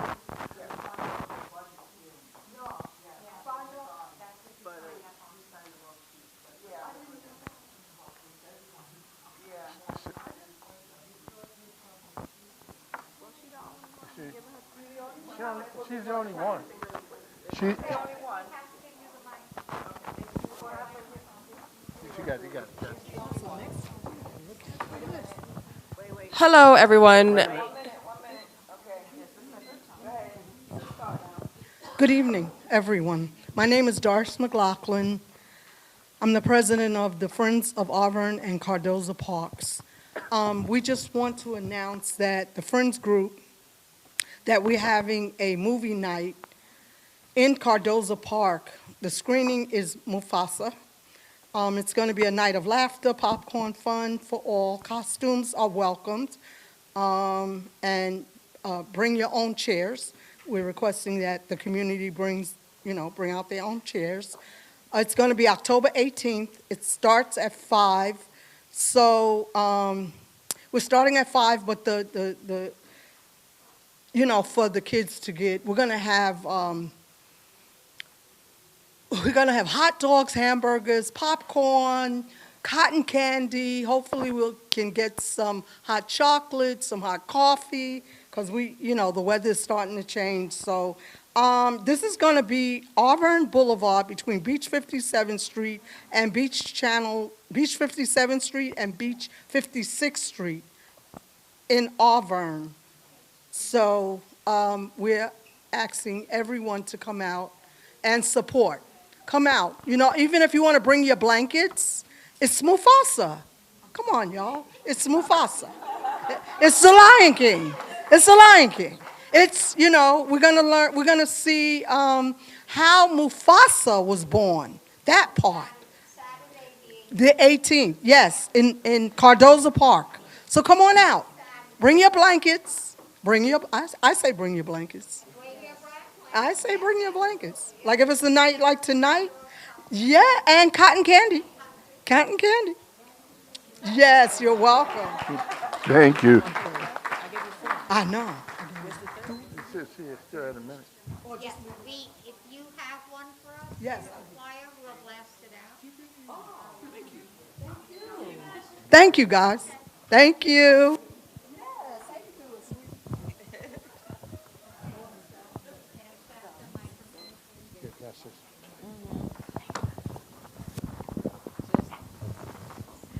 Okay, so now we have committee reports. We're going to do housing and land use first, John, because we do have the applicant or representative of the applicant here.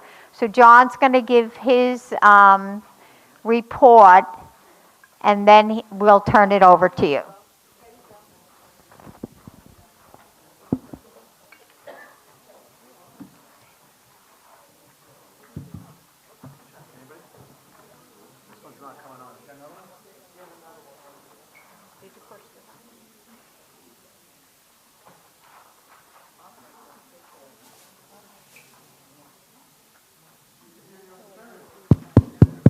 John.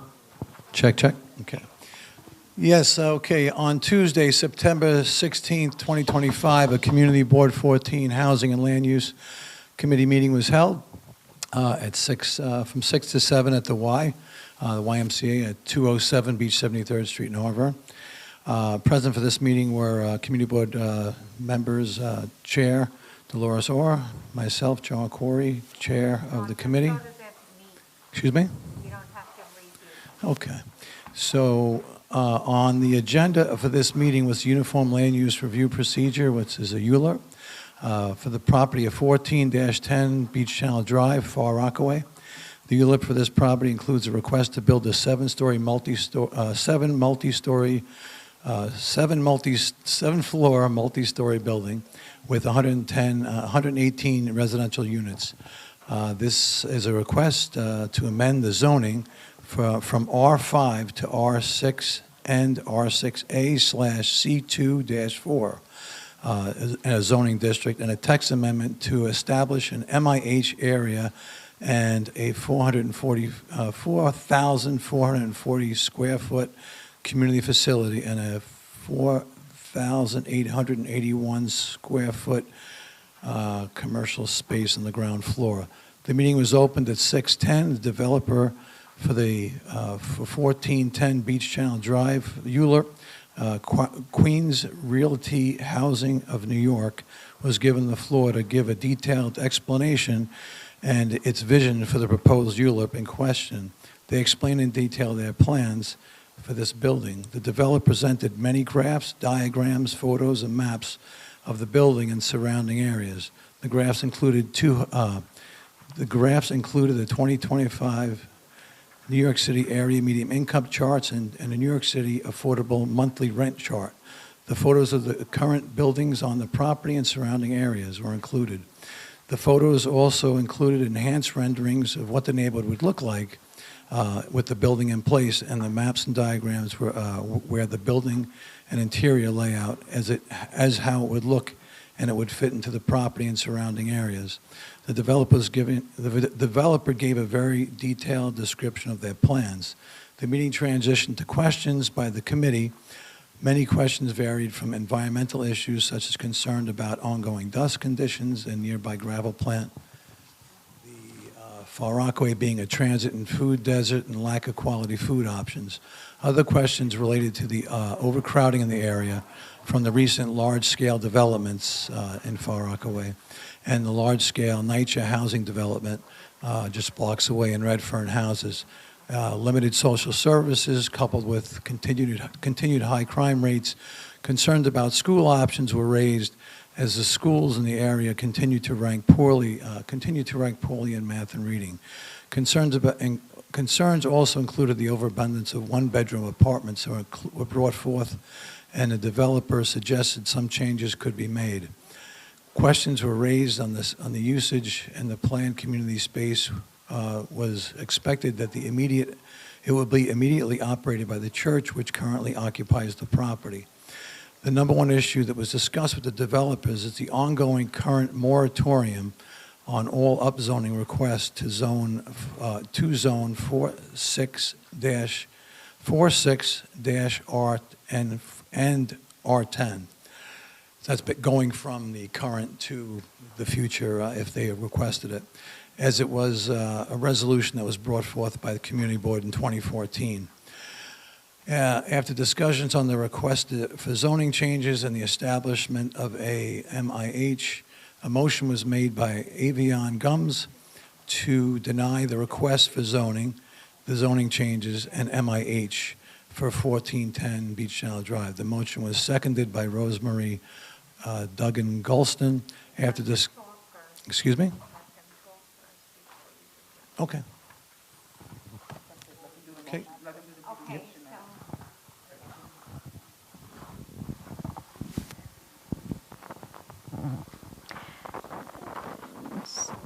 So we'd like you to give a brief presentation to the board members that weren't there and a refresher for us that were Great. there. Thank you, Chair. Good evening. My name is Richard Lobel. I'm for the law firm of Sheldon Lobel PC. We're going to be as quick as we can. We know you guys have been here for a while. I'm with Amanda Ionati from my office. With us as well, Frank Quatella, who is the project architect, as well as Kevin Williams of GZA Environmental. I'm going to spend a few minutes just going over the land use rationale, and then Frank's going to just talk about the building, and then we're happy to answer, subject to the chair, any questions. So you each have a presentation in front of you, hopefully. I'm going to run through the first 6 pages of that presentation.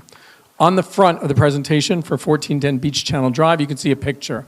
What's that picture of? It's of a proposed building for that site, which is a 6-story street wall building with a recessed 7-story.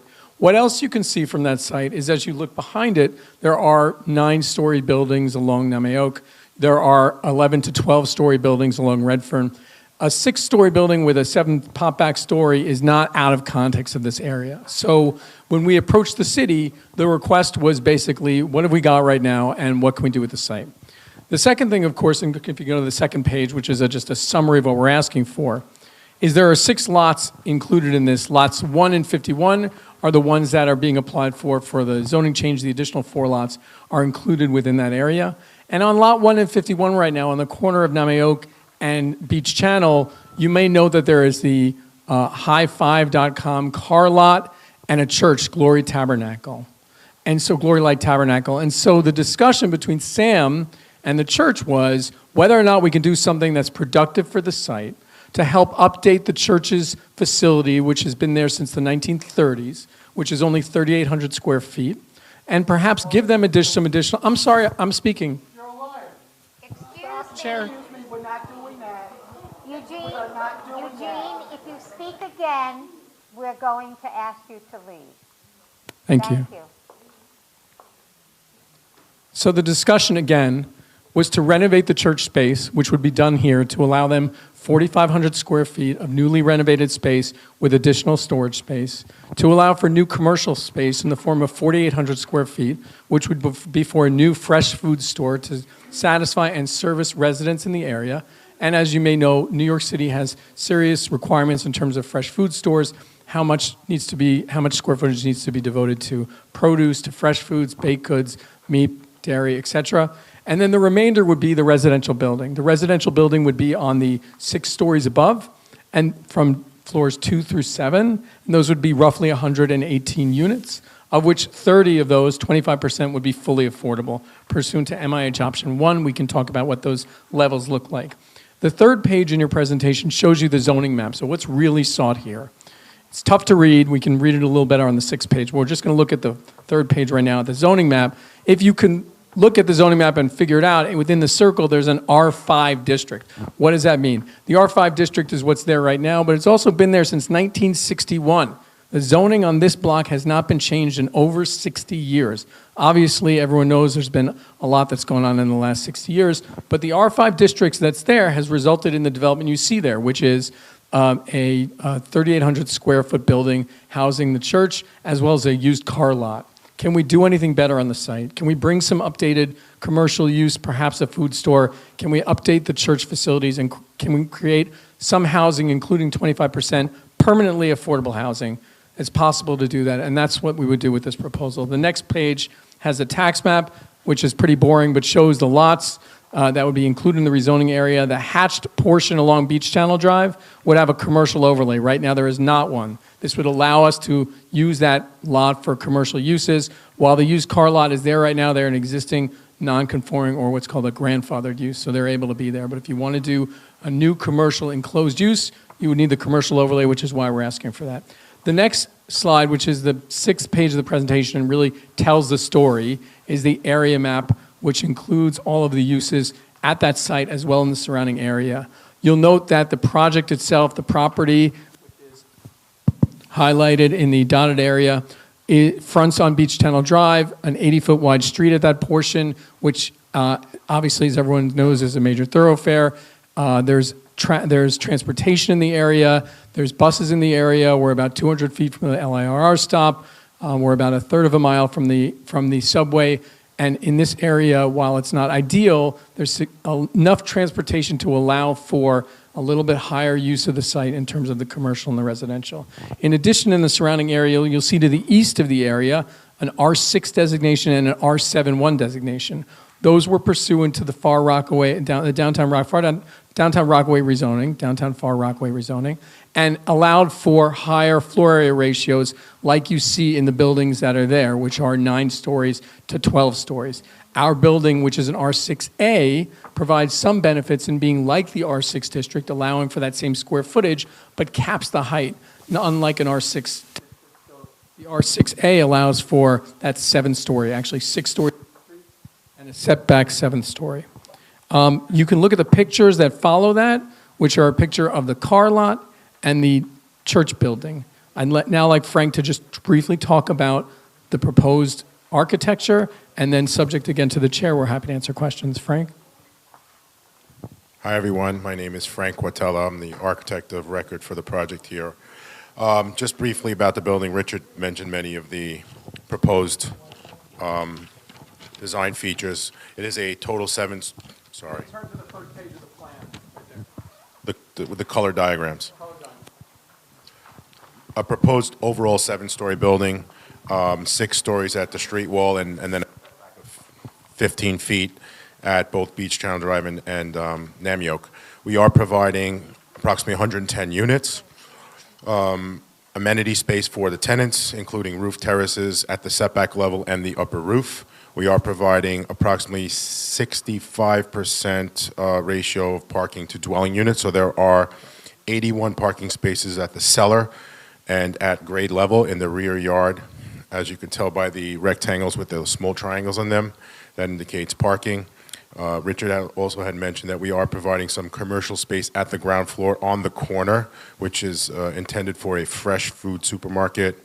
And behind that, directly behind that, on the other side of the residential lobby would be the church being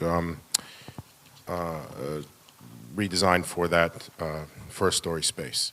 So getting into some of the environmental aspects, I know we have one of our colleagues here to speak about that as well. We are going to be a fully electric building. There will be 0 emissions out of this building. We are providing and proposing some of the roofs to be green, and there might be an intention here later throughout the design process to incorporate some solar panels here as well. That's pretty much it for the architecture of the building. I'll hand it back to Richard. Thank you. Thank you, Frank. So just to conclude, and again, we also have Kevin here who can discuss environmental issues. The affordability of the building, this would be an option 1 building, which means that 25% of the units, or here 30 units, would be fully affordable for the life of the building, permanently affordable units.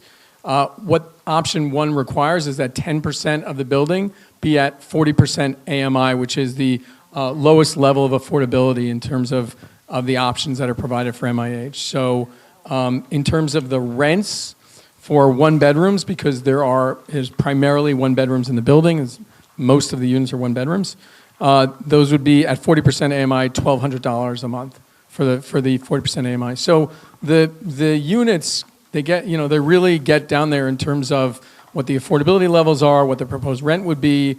And so the idea here also is that those units, the affordable units here, pursuant to this MIH program, are located throughout the building. This is not a situation where you've got 30 studios that are on the ground floor and second floor. The affordable units per the MIH program are located throughout the building. So there are studios 1s and 2s, which would be part of the affordable program, which would be on floors 2 through 7. And they would remain permanently affordable. So to the extent that that is something which is attractive to the community board, to the extent that it would be a productive use of the site, to the extent that it is productive to have a fresh food store there, to allow for groceries, produce, et cetera, to be easily accessed by much of the residential, and to the extent that the renovation of the church space, which includes improved program space for their works, is useful and something that's desired, we're hopeful that this community board can support that application. Chair, we're finished with the presentation, but we're happy to answer any questions. Okay, so I'm going to start. I have a couple of questions. At the committee meeting, I had brought up the question regarding what is the shade on the surrounding 1 and 2 family homes. Yeah, so I would introduce Kevin Williams of GZA Okay, to discuss yes, that. Thank you.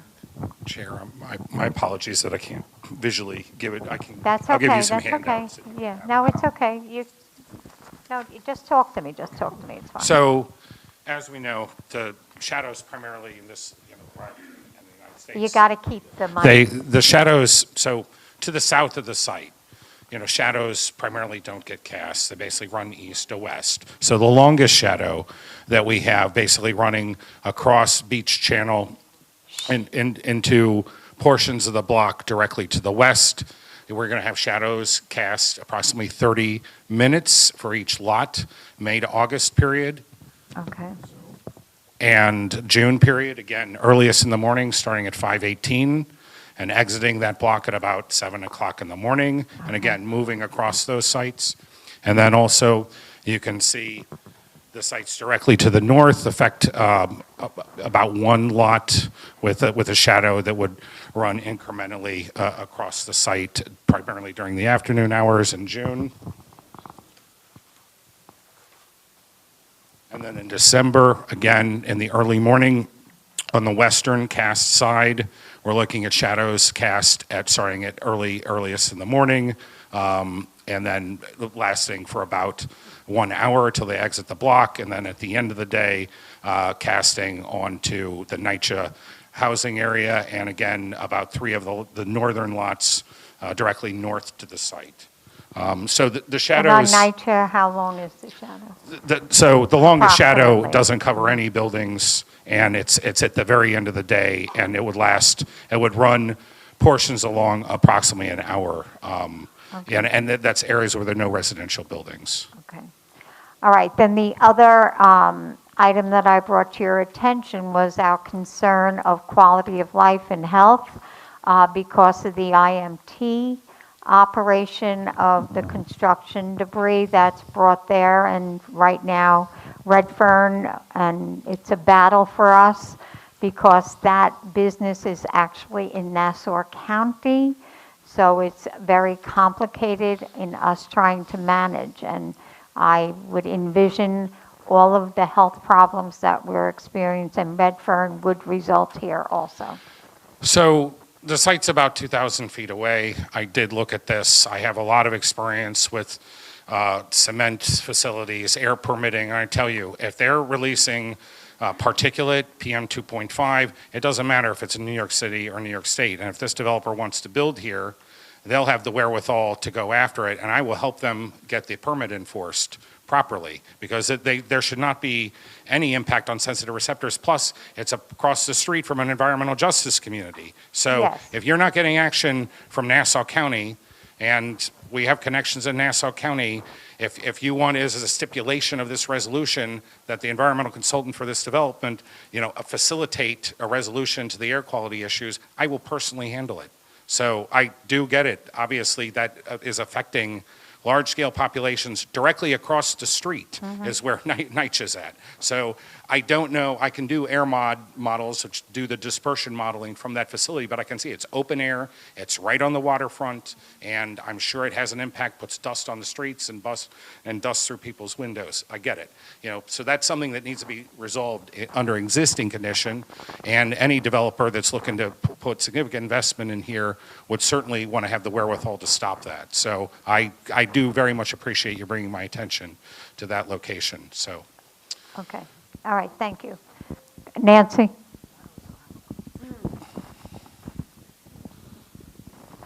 Okay, there's a lot of issues here. First of all, why didn't they go to economic development for the building? That's number one. This is land use because it's a R6.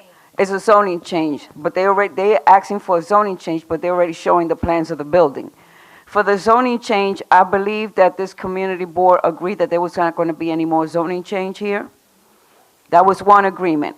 Number two, you're coming to a very dense community already, that we are lacking schools, we're lacking hospitals, and we already got 20,000 individuals in the community, and you're bringing another 118. I am. Now, you're going to do your development either way, because Not I've necessarily been the seeing it. case. So my question to you is, what are you bringing to the community? 100%. Because I need to know what you're giving back. Either you're giving back a school, you're helping a hospital, you're giving something back, because the jobs, we don't get it. We don't get the apartments, we don't get. But we do get, the mental health individuals who need a lot of mental health care. We do get them, and they don't have the care either. So what are you giving back to the community with this proposal? Thank you, Nancy. Just tell me, can you just tell me what mental health individuals you're referring about? In the development or no? Okay. The apartments are going to individuals that have mental issues. And there's no resources for them here in the peninsula. Okay. So I'd like to address each of Nancy's points, and thank you for that. First of all, the moratorium.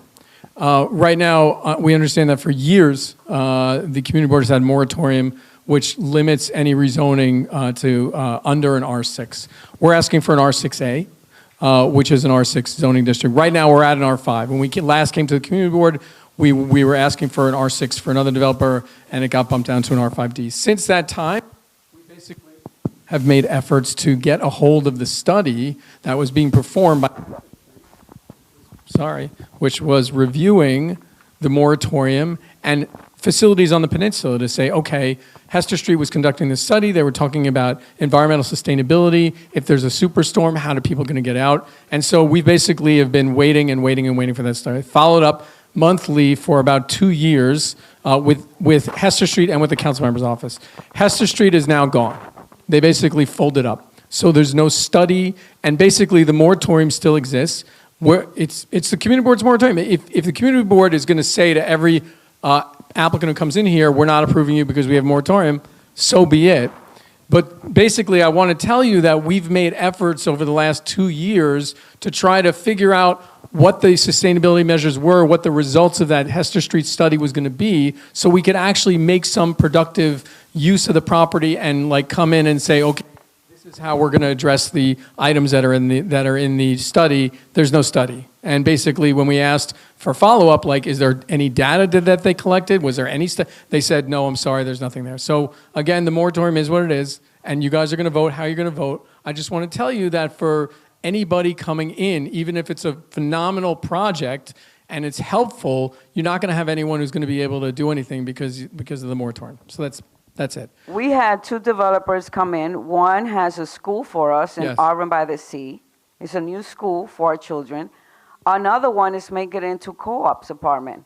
So my question to you is, what are you guys bringing to this community that's Sure. already so dense course. and so clustered? So first of all, we've been working with the church with regards to their space. They're going to have a total operating space of 5,000 square feet. They've told us already that right now their square footage is insufficient for them to run any programming.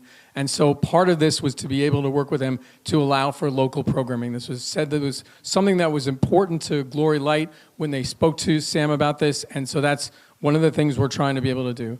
The other thing is that a fresh food store, which is going to be, again, 5,000 square feet, is not something to be taken lightly. It's basically an opportunity to have a high-quality fresh food store to be able to provide produce. It is an area where there's a lot of residential. There's not necessarily a lot of fresh produce available to that area, and so that's something which they can address through the application process. The last thing I would say is that sadly, when we were at the community board land use committee, we were turned down. I mean, that's basically the fact of that we're trying to get you to change that vote, but we were rejected at that. To the extent that there are other things that you'd like to see in the development, this is an applicant who wants to be able to work and to provide what's most sorely needed by the community. So if there are additional things that are needed, we'd like to be able to hear about it. We'd like you to condition your resolutions. We'd like to be able to work with the council member, and we'd like to be able to provide that in the development. So that's kind of where we are. The other thing I know is that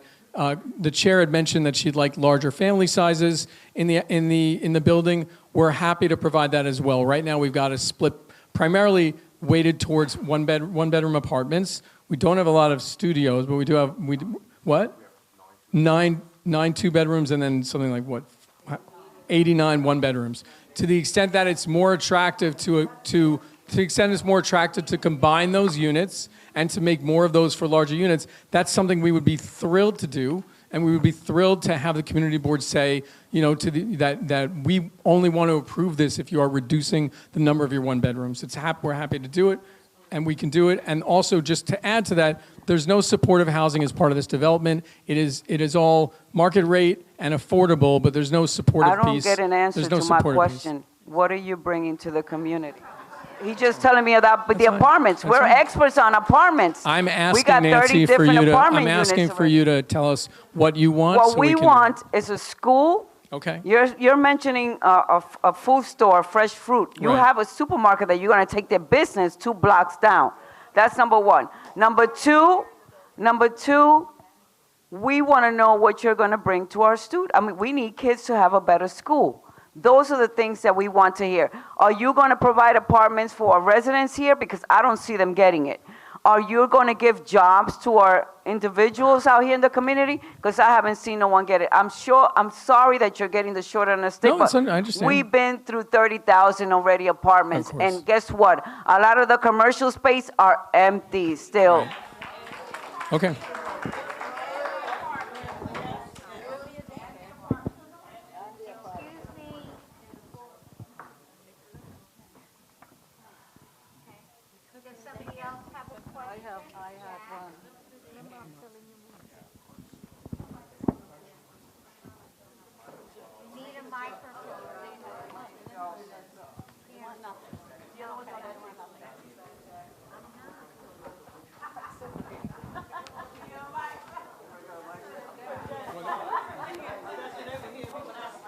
Thanks.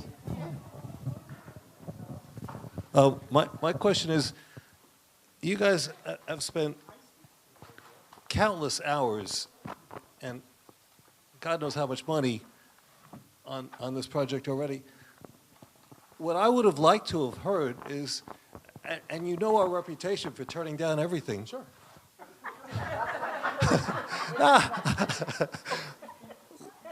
If it would have been helpful, I'm just being honest, it would have been helpful if you would compared what you're offering to what other projects have offered to top their offerings. And I haven't heard anything along those lines. Sure. Yeah, the last project that we brought here, which was with Isaiah Moultrie, was a local developer, was basically, the end of the day, we got an R5D. That was the rezoning. So this project starts at an R5, which can get that same floor area at 2 FAR. So there's nowhere for us to go. An R6B, which is the next one up, is 2.4 with affordability, which is basically, you wouldn't want to go through the process for that.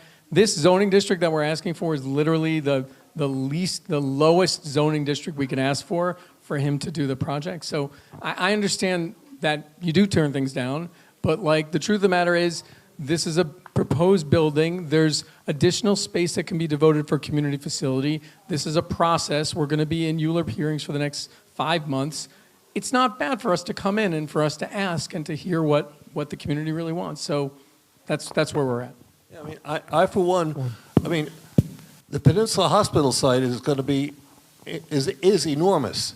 So if you're going to ask for something, why not ask for 10-story buildings and offer us a hell of a lot more? If that's the deal, we're happy to ask for a 10-story building. I've never heard the community board say to me that I should just add another 3 stories to the project and like we can figure it out. We're in the balance of what we're asking for something that's 7 stories. If you go to that block and look around, there's a lot of stuff that's 9 to 12 stories. It's not a tremendous rezoning in terms of what he's asking for, to be honest.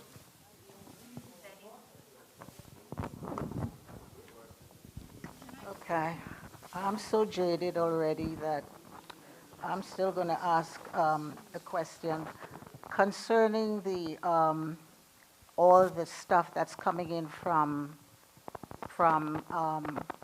Redford, all the dust and stuff. And I'm really concerned about the quality of life pertaining to health. And with that home that you want to build there, because there's a large problem with asthma and stuff like that. So I'm really concerned about that and putting it there. I know the area. Also concerned about the affordability, because that has been such a huge issue with the other developments. Oh, we bring in affordable homes. Nobody could afford it, which is why so many of the apartments right now are vacant, because they can't afford it. I know you said $1,200 for 1 bedroom, and that's still a lot maybe for one, because that could it's just one person.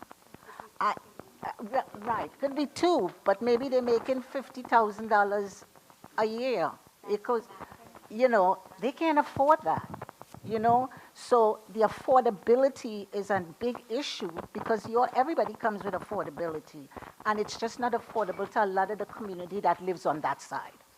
Okay? So that's another concern. Parking around there is horrendous because I'm right near, well, not, it's, but the parking there's no parking. What sort of parking you're offering? And I understand that the church, I know the church probably wants you because it's in a bit of disarray, but we have a lot of churches here already that also got some of these little extra stuff from people that develop, and they're going, okay, this church, that's not enough for us. We need community centers for our kids and the youth. We need schools around here because we are overcrowded. So right now I'm jaded, and right now I am not going to vote yes because I haven't heard what I want to hear yet. Tell me about your parking. Tell me about your affordability. Tell me about having some community centers for our kids. Tell me about the quality of health that's going to happen in that corner because they come all the time complaining about the dust. And I don't even pass on that road because of the dust and stuff when you're passing. It's horrible. Vice Chair, I'll just readdress the issue with the dust. Obviously, that makes building anything, although there's a development block away, that just came up, and all of those developers, I'm sure, are concerned. All we can do is make a commitment that we'll work with the community board to try to resolve, and I'll personally offer my services to this community board to address those concerns. Pull the state permit, because there should be a state large source air permit for a material handling facility. We can put out air monitoring equipment, which my firm does through we have a wing called AirLogix, where we can deploy and see if they're exceeding requirements. And we would be willing to do that, to show that they're in violation, go to the Nassau County Commissioner's office and provide the results and move the ball here. So parking, so we can address parking, but there's 81 parking spaces. We have 81 parking spaces proposed, and it's self-park facility, so it's not like we have an attendant. Some of it is below ground, some of it is at the surface, which is at the level of the sidewalk. So it's about 68% ratio of parking spaces to the apartments.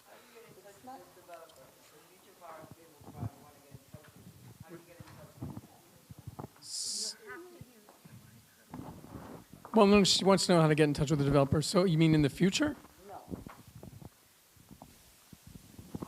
There's a future business improvement district coming, and I believe that you need to have a discussion with them. And how do we get in touch with the developer of this project? It's Sam. We're happy to give you his cell phone I number. would love and to have that. Thank sure. you. Yeah, of course. I didn't finish answering my questions. But Betty has jumped in. I'll come back to you. Zena, please.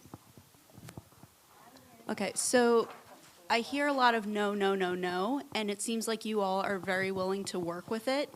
I would love to see us keep you accountable to all of your promises, and I would love to see maybe another committee meeting where we come with our ideas to work together instead of just saying no right away, and work with you and help keep you accountable. But I would love to see another meeting before we vote on any zoning to say, this is what we need. We have businesses, you're saying that local businesses are gonna get put out.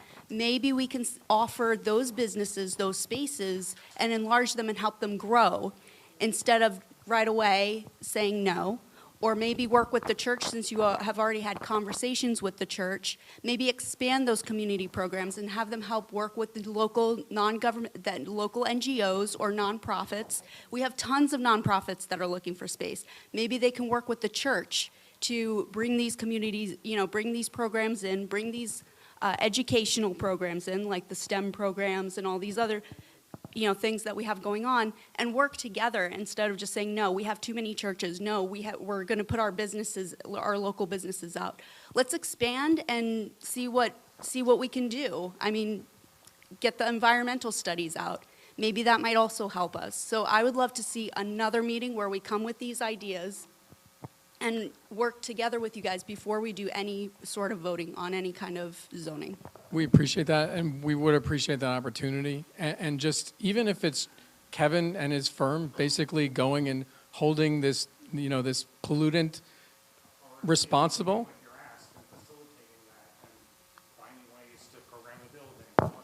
Right.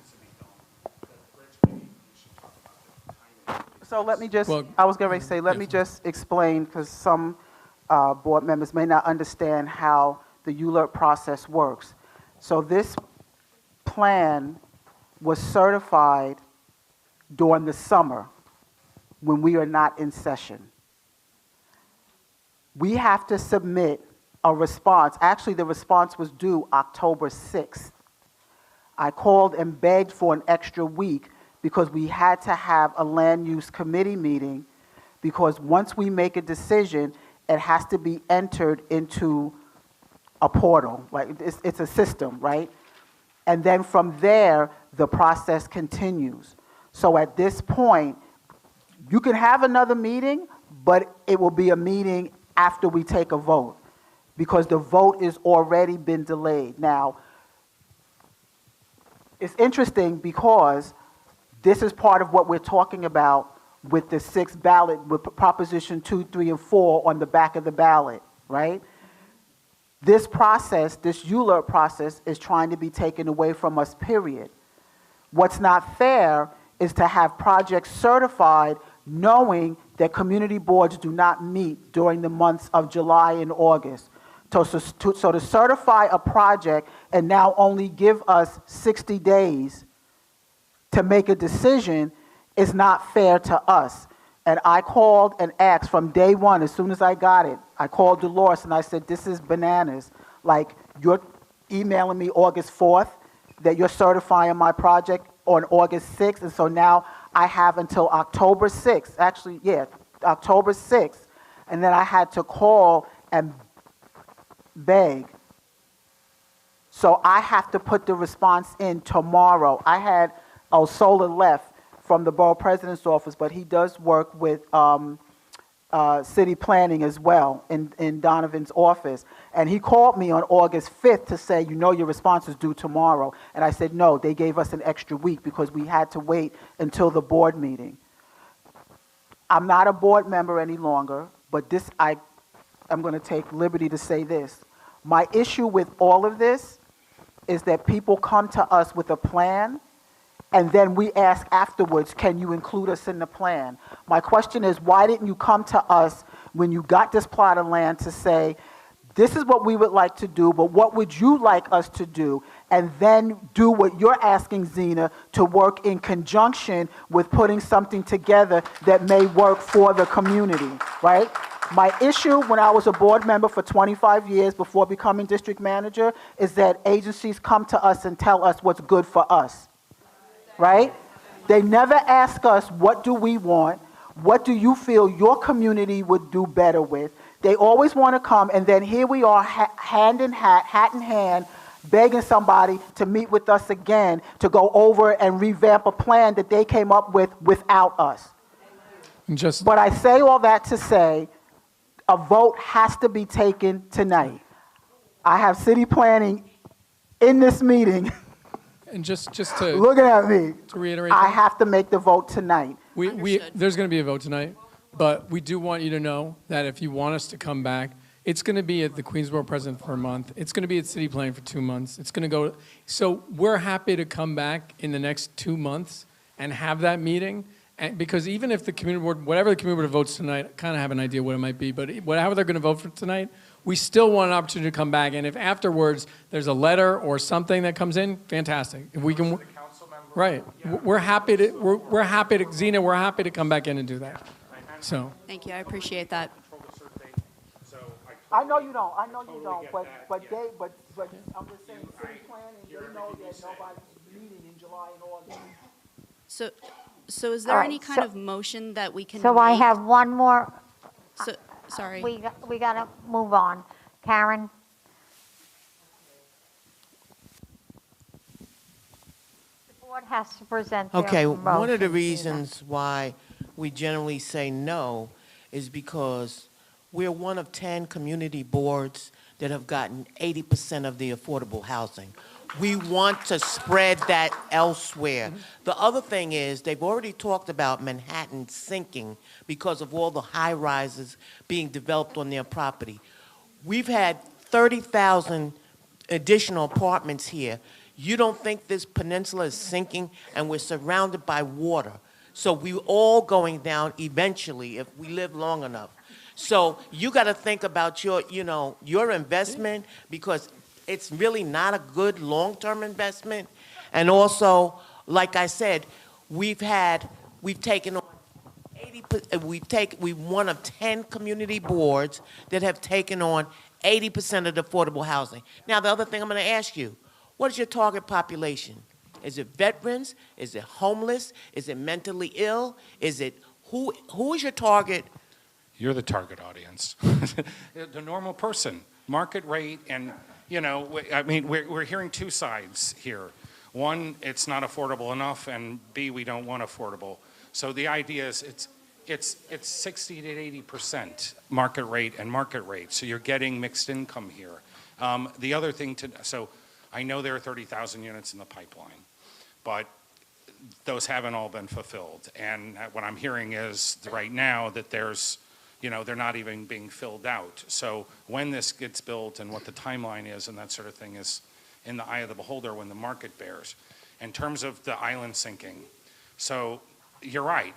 The entire United States is sinking from the weight, but we're talking about inches a year. The problem is the Rockaways has a broader problem. The Army Corps currently has a plan to improve stormwater management. It's been let, and it's going to be implemented in phases. The city is on a bunch of resiliency programs. I think one of your board members absolutely keep an eye out for all the grants coming. But this building, let me just tell you what's there right now. 100% impervious surface. This site has to go under the new unified stormwater regulations. It has to have detention. It has to have green roofs. It has to have high efficiency fixtures. It's going to be better than the giant parking lot that's present there right now from a stormwater management perspective by degrees. You have to use DEP best management practices to manage the stormwater flow and the waste flow from the building. I don't mean to interrupt you, but see, the long-term members of this community board, we have had numerous situations where we have approved people years ago and asked them to please change this or that. It did not get changed. I absolutely and we got it. understand And that's this. why we basically want to say no, as opposed to, yes, if you do that, we're going to take, no, we're not. The other thing is, I'm going to be quite frank with you. I'm a retired social worker. We have some developments here where they're taking severely mentally ill people, okay? You have a major psychiatric diagnosis, and they could kill you and get away with it. I bet you none of you would live or have your kids live in this apartment You building. could put it in the resolution that you don't want any sort of supportive Okay, housing. There's Karen, no intent to Karen, do that. So by the way, I We appreciate need the to comment. move on. It's I understand the 9:25. We suspicion. have two more committee reports. All right. Okay. Thanks so everyone for having any us. We last- appreciate it. Who else had a question? A direct question. Go ahead.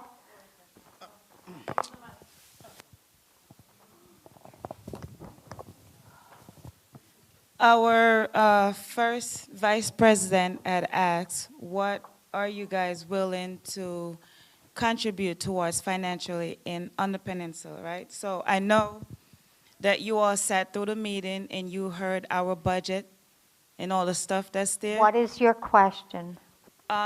If we vote yes, which I don't see, would you guys be willing to donate funding towards the reconstruct of the viaduct on the Cross Bay Boulevard?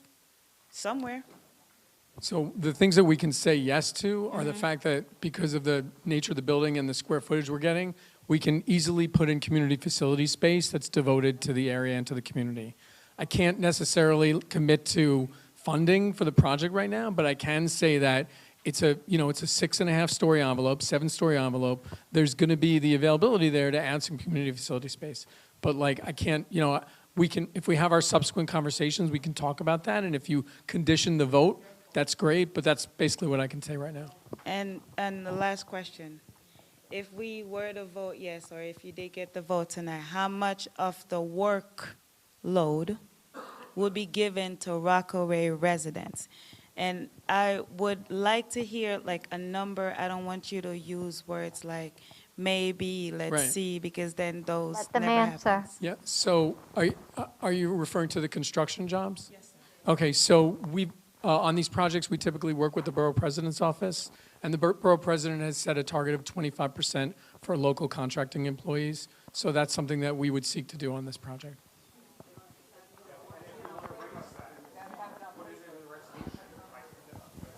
Okay, I don't know why everyone's talking, but the committee has a motion. John, you need the microphone. Am I able to ask my question? Who? I didn't see her. Kimberly, a direct question, no Yes. prelude to it. Thank you. My name is Kimberly Combs. I'm the president of Redfern Houses. And when it comes to flooding, storms, and all of that, how will people be able to get out that's already here? How will those extra people be able to get out when Beach Channel Drive turns into a raging river? So how those extra people going to stample and trample over us who's already here trying to get out? How's that supposed to happen? I can't answer that question. I watched all the videos on Beach Channel. There are long-term resiliency plans, like this project's not going to solve it. Any individual project's not going to solve it. The Hospital Peninsula project's not going to solve it. The 30,000 unit projects are not going to solve it. All you can do is make the new building stock more resilient, less stormwater runoff, because right now you have 100% impervious site. So that is not something that an individual, see you shaking your head, I get it. It's your problem, it's everybody around you's problem, it's this site's problem. They're going to have to advocate to make changes to Beach Channel. That's simple as that. John, your motion, your committee's Okay. motion, not your motion, the committee motion. So after discussions on the request for the zoning change and to establish a MIH, a motion was made by Avion Gumbs to deny the request for the zoning changes and MIH for 1410 Beach Channel Drive, Far Rockaway. The motion was seconded by Rosemary Duggan Gulston. After discussion, a vote was taken, 5 members of the committee being present with 4 votes to 0 in favor of the motion and 1 abstention. The motion carried and request for zoning changes, MIH, was denied. So our recommendation is to... You had a quorum? We had a quorum, yes. Okay, We have 9 members, Okay. 5 were present. All right, got it. Thank you, I just wanted to make sure. So we had all our I's dotted and T's crossed. So the committee's motion is to deny the request for upzoning, right? Yes. We'll take it right off there, but that's the bottom line, to deny the request for upzoning. All those in favor of the committee's motion, by a show of hands, please. Okay, and noes? 2. And abstentions? 2. 3. Okay, motion carries. Okay. Can I make a motion? Thank you for your presentation, gentlemen. The motion carries to deny the upzoning. Can I make a motion? I guess we won't get to the other 2 committee reports, but go ahead. Quick, I'd love to make a motion that we continue these discussions with this developer to make sure that our community has what it needs and hold them accountable. That has nothing to do with it. Is there I a would love to second to the have- motion?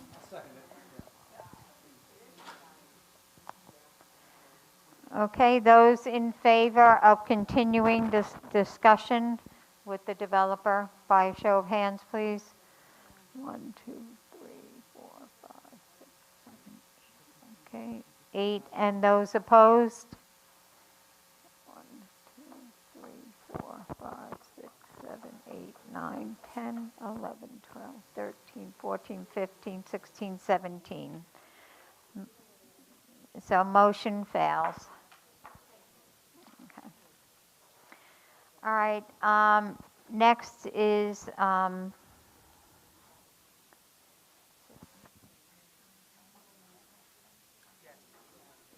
Okay. So we're going to go to Health and Social Services, and David is not here. Who is giving the report? Are you giving it? I'll give it. All right, Felicia's going to give it. So the Health and Social Services meeting met on October 6th. The presentations was MyMed Pharmacy. Ilios Guma, the co-owner of MyMed, stated that the community is seeking a one-stop pharmacy service at the new medical site, which is in Far Rockaway Village. He stated the community started a petition. They're seeking a letter of support from the community board. MyMed state that they have had no communication yet with health and hospitals regarding this project. They state they would need no additional space to be designated the pharmacy of choice, and that there is no new pharmacy already planned for the intended site. The committee recommends providing a letter of support and would also advise contact with health and hospitals regarding this topic to assess their receptiveness to the idea. So that was a recommendation because they did not have a quorum.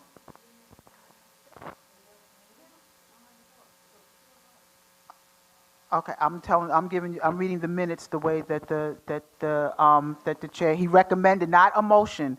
He didn't say a motion. He said recommended because you didn't have a quorum. So he said that was the recommendation. So now at this meeting, they're going to have to make a motion based on the recommendation.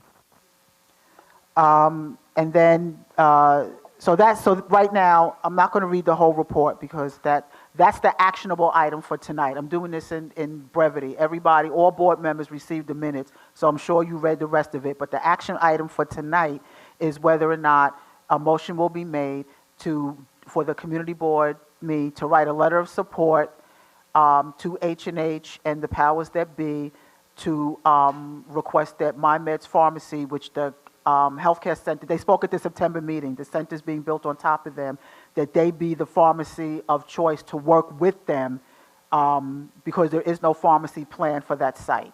So that's the actionable item from Health and Social Services. Betty? There were 3 members at the meeting, and to be honest, I did not hear anything about recommendation as far as, recommending that we, talk about a support. Did you? That young lady? Right. She was also there. It was 3 of us. Right. It was 3 of us. Okay, all right. I didn't hear that. So I think we need to really, because they didn't even speak to health and hospitals or anything. So I don't remember. He did not ask if we would recommend it. Okay, so what is your feeling since you were there and heard the whole presentation? I would have liked them to at least speak to health and hospitals. They had no conversation or anything, MyMeds, right. Yes, they had no conversation with health and hospital, nothing. I guess they're just asking a support letter. I don't know what it was for. I didn't get.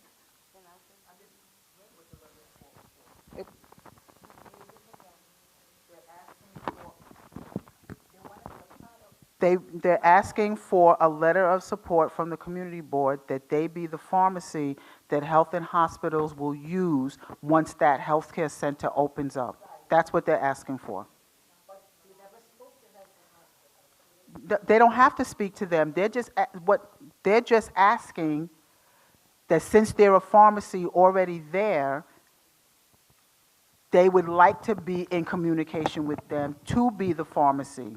They don't have to have had spoken to them right now, but because the minutes came to us and the chair is not here, what I would recommend then is that we table, because letter of support has no time limit on it. So I suggest, I'm going to make the recommendation with the okay of the board chair, that we will table this until next month, and he can redo his minutes, and we can discuss it. Or maybe we can try and have another committee meeting and we get a Actually, quorum. how about the committee members show up to the meeting? I think we sent out, you already know, and I'm sorry, Dolores, I'm very sorry. I know we got to move on. But we take time in speaking with the chairs. We pick the dates. These are the dates that you all said that you can meet, whatever it is, the first, second, third, Thursday, Monday, Tuesday, Wednesday, whatever it is. the notice goes out in enough time, and there's no reason why, and I'm gonna tell you, the Health and Social Services Committee is one of the largest committees. And to only have had 3 members show up, you all should be. Okay, stop. Okay, so next is the Environmental Committee. Do you want me to summarize?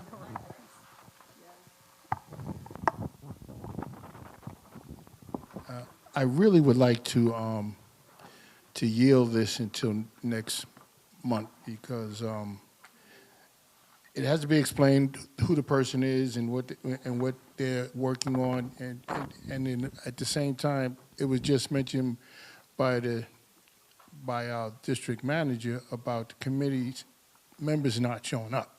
So it was only 2 of us there, two not counting me.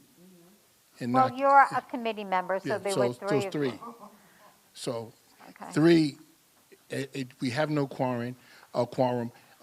It was done via Zoom, and Zoom kept going in and out. So it's like, I'd rather just yield it till next month. Okay, and that's fine. I just want to say, I'm just looking for my piece of paper, so I apologize. This is about the microgrid and taking it to a larger place in terms of being declared a city resiliency project. And what the gentleman who was very involved with Dr. Williams at Ready Rockaway after Sandy, and Alexa, I think we're going to have to talk to you about helping this get off the ground. Red Hook is the first special resiliency district that they have a project going on for resiliency and microgrids, and Bill is trying to get that together here. He knows we can only help, we can't formulate it. So what he's asking, because he's going to have a roundtable with Columbia University professors and NYU and CUNY, they have a roundtable on this. I need every chairperson, and he just sent me a text earlier, and so I'll send an email. 1 or 2 questions, and I need it quickly in the next 2 days. 1 or 2 questions, if you could ask any of the candidates, because this roundtable is trying to get all the candidates for mayor to have a forum. 1 or 2 questions that your committee would ask of the mayor what they'll do for us, okay? But we are going to try and get him out here for the November meeting. But committee members are not showing up. You are required to belong to 2 committees, and you are required to attend meetings. And the attendance will be asked for this month for both board attendance and committee attendance. It goes to the borough president. I'm waiting for the email to come. It's just about any day now. It'll be coming, and everyone's attendance or non-attendance has to be reported to the borough president. So, Richie?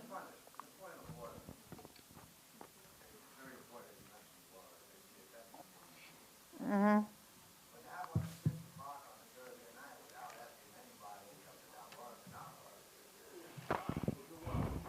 Yes, I know that. Sometimes.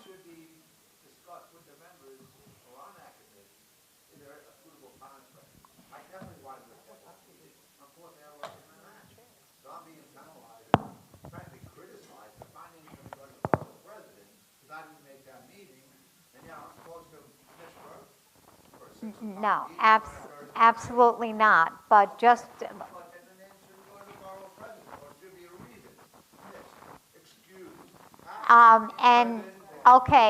And you're right with that, but I don't believe any committee member has ever sent an email saying that they don't get home until 7, so I can't attend the meeting. So we can't assume anything. You need to give that notification. Sometimes it's earlier because that's the only time we can get the meeting place. So it's not intentional. Nobody's asked us. I'm with the Knights of Columbus, as you know. You folks have been here for over 25 years. We've never turned down, very, very rarely, any requested date. So you say, the venue wasn't available? That is incorrect. We're trying to move the meetings around for multiple reasons. 6 to 8 people. We have upstairs, we have downstairs. Anyway. No. No, it's the charter. It's New York State open meeting laws. Yeah. You would have to have, I know that there is one board, I forgot which board in Queens, that they do their board meetings. However, for it to meet the law, the quorum must be present in the location. If you don't have a quorum present in the location and everyone is remote, it cannot be a meeting. So everyone wants to stay home, and then you don't get the quorum in the location. And let me just say this. The meeting date was set by the committee chairs and the board chair when she said, what day do you want? Which day will work better? So they were supposed to speak to their members. That's how we got the date. Now, wait. When it comes to the time, when I'm setting the meeting, I ask the committee chairs for the time. So if you're having an issue with the time, I would suggest that you contact whatever committees you're on, speak to those chairs and say, for a transportation committee, it works better if we meet at 7, right? And then he would tell me, or they would tell me, our meetings can only be at 7, or our meetings can only be at 6:30, or our meetings can only be at 7:30. But we have been using other venues because I was asked as I came on that could we start moving these meetings around and not have all the meetings here? And so I've been trying to utilize other places. That was a request. So if you have an issue with the time, committee chairs, speak with your committees, figure it out, and get the information back to the board chair. And then as we're trying to find the place and the time, we will work with you. Let me just say, when I put that out, so I sent it to everyone saying, let's set a day in the month so everyone could mark their calendar to know if there was going to be a meeting, it was that day. Guess what? 3 chairs out of the 9 committees responded. So those 3 committee chairs got the dates they had requested, and everyone else, it was by lottery, and we filmed it if anyone wants to challenge what took place. Yes, Sina. I mean, I know I've brought this up in the past, and I appreciate some of the improvements that have been made across the board regarding communication and things. But again, the availability of one person is not the availability of 10 people. Then, you know what? Then we're only having it based on what date you've been assigned. There's going to be no. Yeah, but also, I don't want anyone using that as an excuse because I mark the 3rd Thursday of every month and you moved it to Tuesday we're all or Wednesday. volunteers, so the 3rd Thursday of one month may not work for the next month, right? We're just basing that on what. But it's also when the presenter is available in locations. We can't I understand that, accommodate but normally you send out an invite and people say whether that works for them or not, and you can change it ad hoc based on what you need. So we're not going through this again and again and But again. we will be going where through it. We will. But We will. understood. But if We you will. knew that only 3 people in advance, you only knew that 3 people were going to show up because the other And when it's a 10 people ULIP action, declined. when it's a ULIP action and we're May I on a please- calendar. May I please finish When we're what on I a was going to when say, we're on a though? 60-day calendar. Pardon? A calendar invite. So what we did for the last community board meeting was great. An invite was sent out with a link and people are able to accept or decline. I watched that link on my way in, so I was kept abreast of what was going on in the meeting. I didn't have to like sit and say, oh, I missed half the meeting, I don't know what's going on. To that point, though, I would have been able to decline the meeting in advance, and and I could have written why I can't make the meeting, and then in advance you would know only 3 people can make the meeting. We're not going to have quorum. Why waste everybody's time and move it to another day that works for people? I mean, it With doesn't 50 have to be the people, third it's Thursday of every difficult. month if the It's third difficult. Thursday doesn't work for that month. I don't know what the answer is. I really don't know what the answer is. We try every which way we can, and it just doesn't seem to work. So we'll just continue to operate. Old business, new business, we have 10 minutes. Damara. Please pass the microphone to Damaris.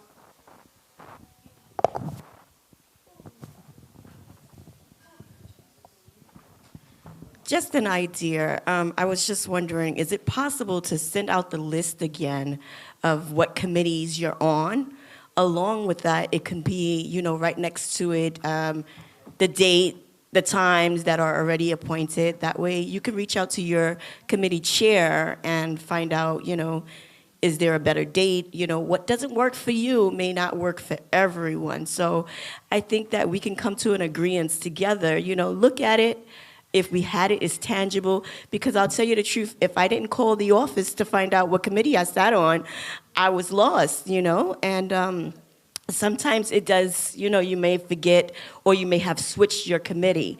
So if we can get a new list sent out along with the dates, you know, maybe the third Thursday on there, this committee meets the third Thursday. Just an idea so that we can try to get on the same page. Because I know committee meetings are very, very important for us to pass business. We can absolutely resend the list, no question. Thank you. And we'll send it with a read receipt. A read so that we receipt. know that you all read the email. And not call me and tell me that you didn't get it, even though your name's on the list. Absolutely. Jack and then John.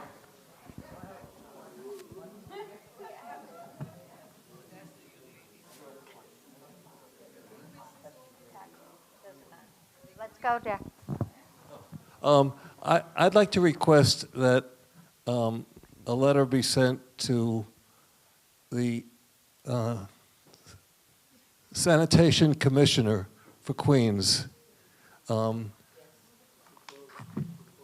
regarding the total disregard for sanitation rules and parking rules by 4419 Rockaway Beach Boulevard and 4519 Rockaway Beach Boulevard.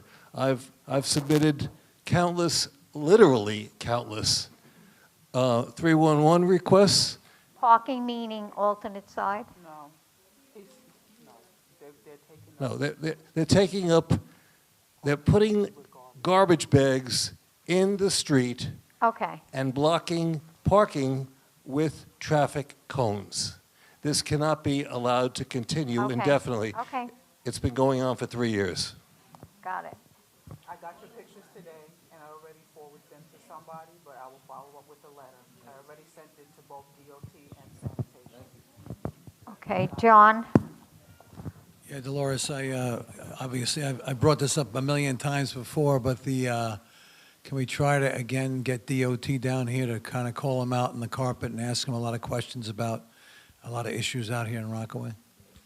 A representative, like Queens Commissioner or somebody, just to ask them the questions we need to ask them directly on record, especially since we're filming the place now. So DOT's going to be at the meeting on the 16th? I announced that in my report. DOT will be at Adabo on the 16th. DOT will be at Adabo on the 16th. It's a joint. I can't pick who comes. They have representatives that represent areas, so the commissioner can't always come.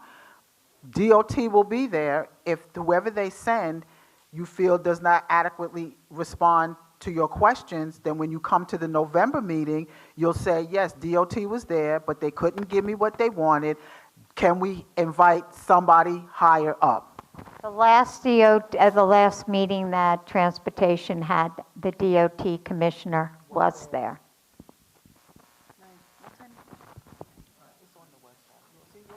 Beverly? Beverly, there you are. You need a microphone.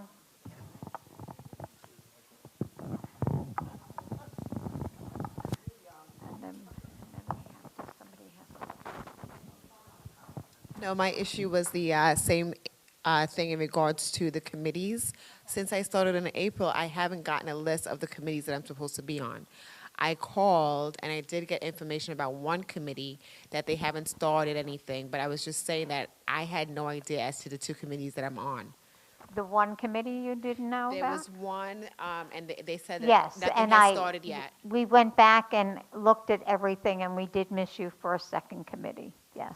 Yeah, so I was Yes. only on for one, which hasn't started.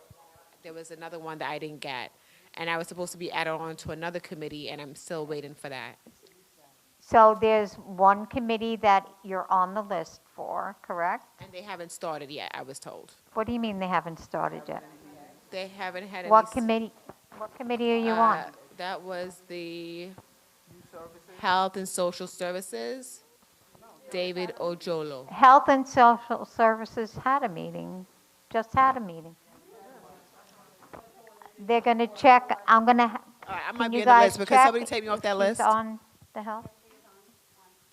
Because I don't want to be on the bad list that you guys send over So to. you can, well, we only send it when it's asked for, we don't send it But I just wanted voluntarily. but I wasn't a part of that. Resend the committee list to all board members. Okay, because it wasn't intentional that I missed that meeting, that's all.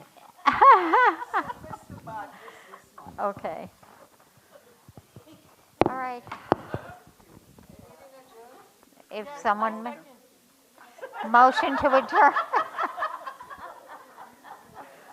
All right, everyone have a good month. Thank you all for coming.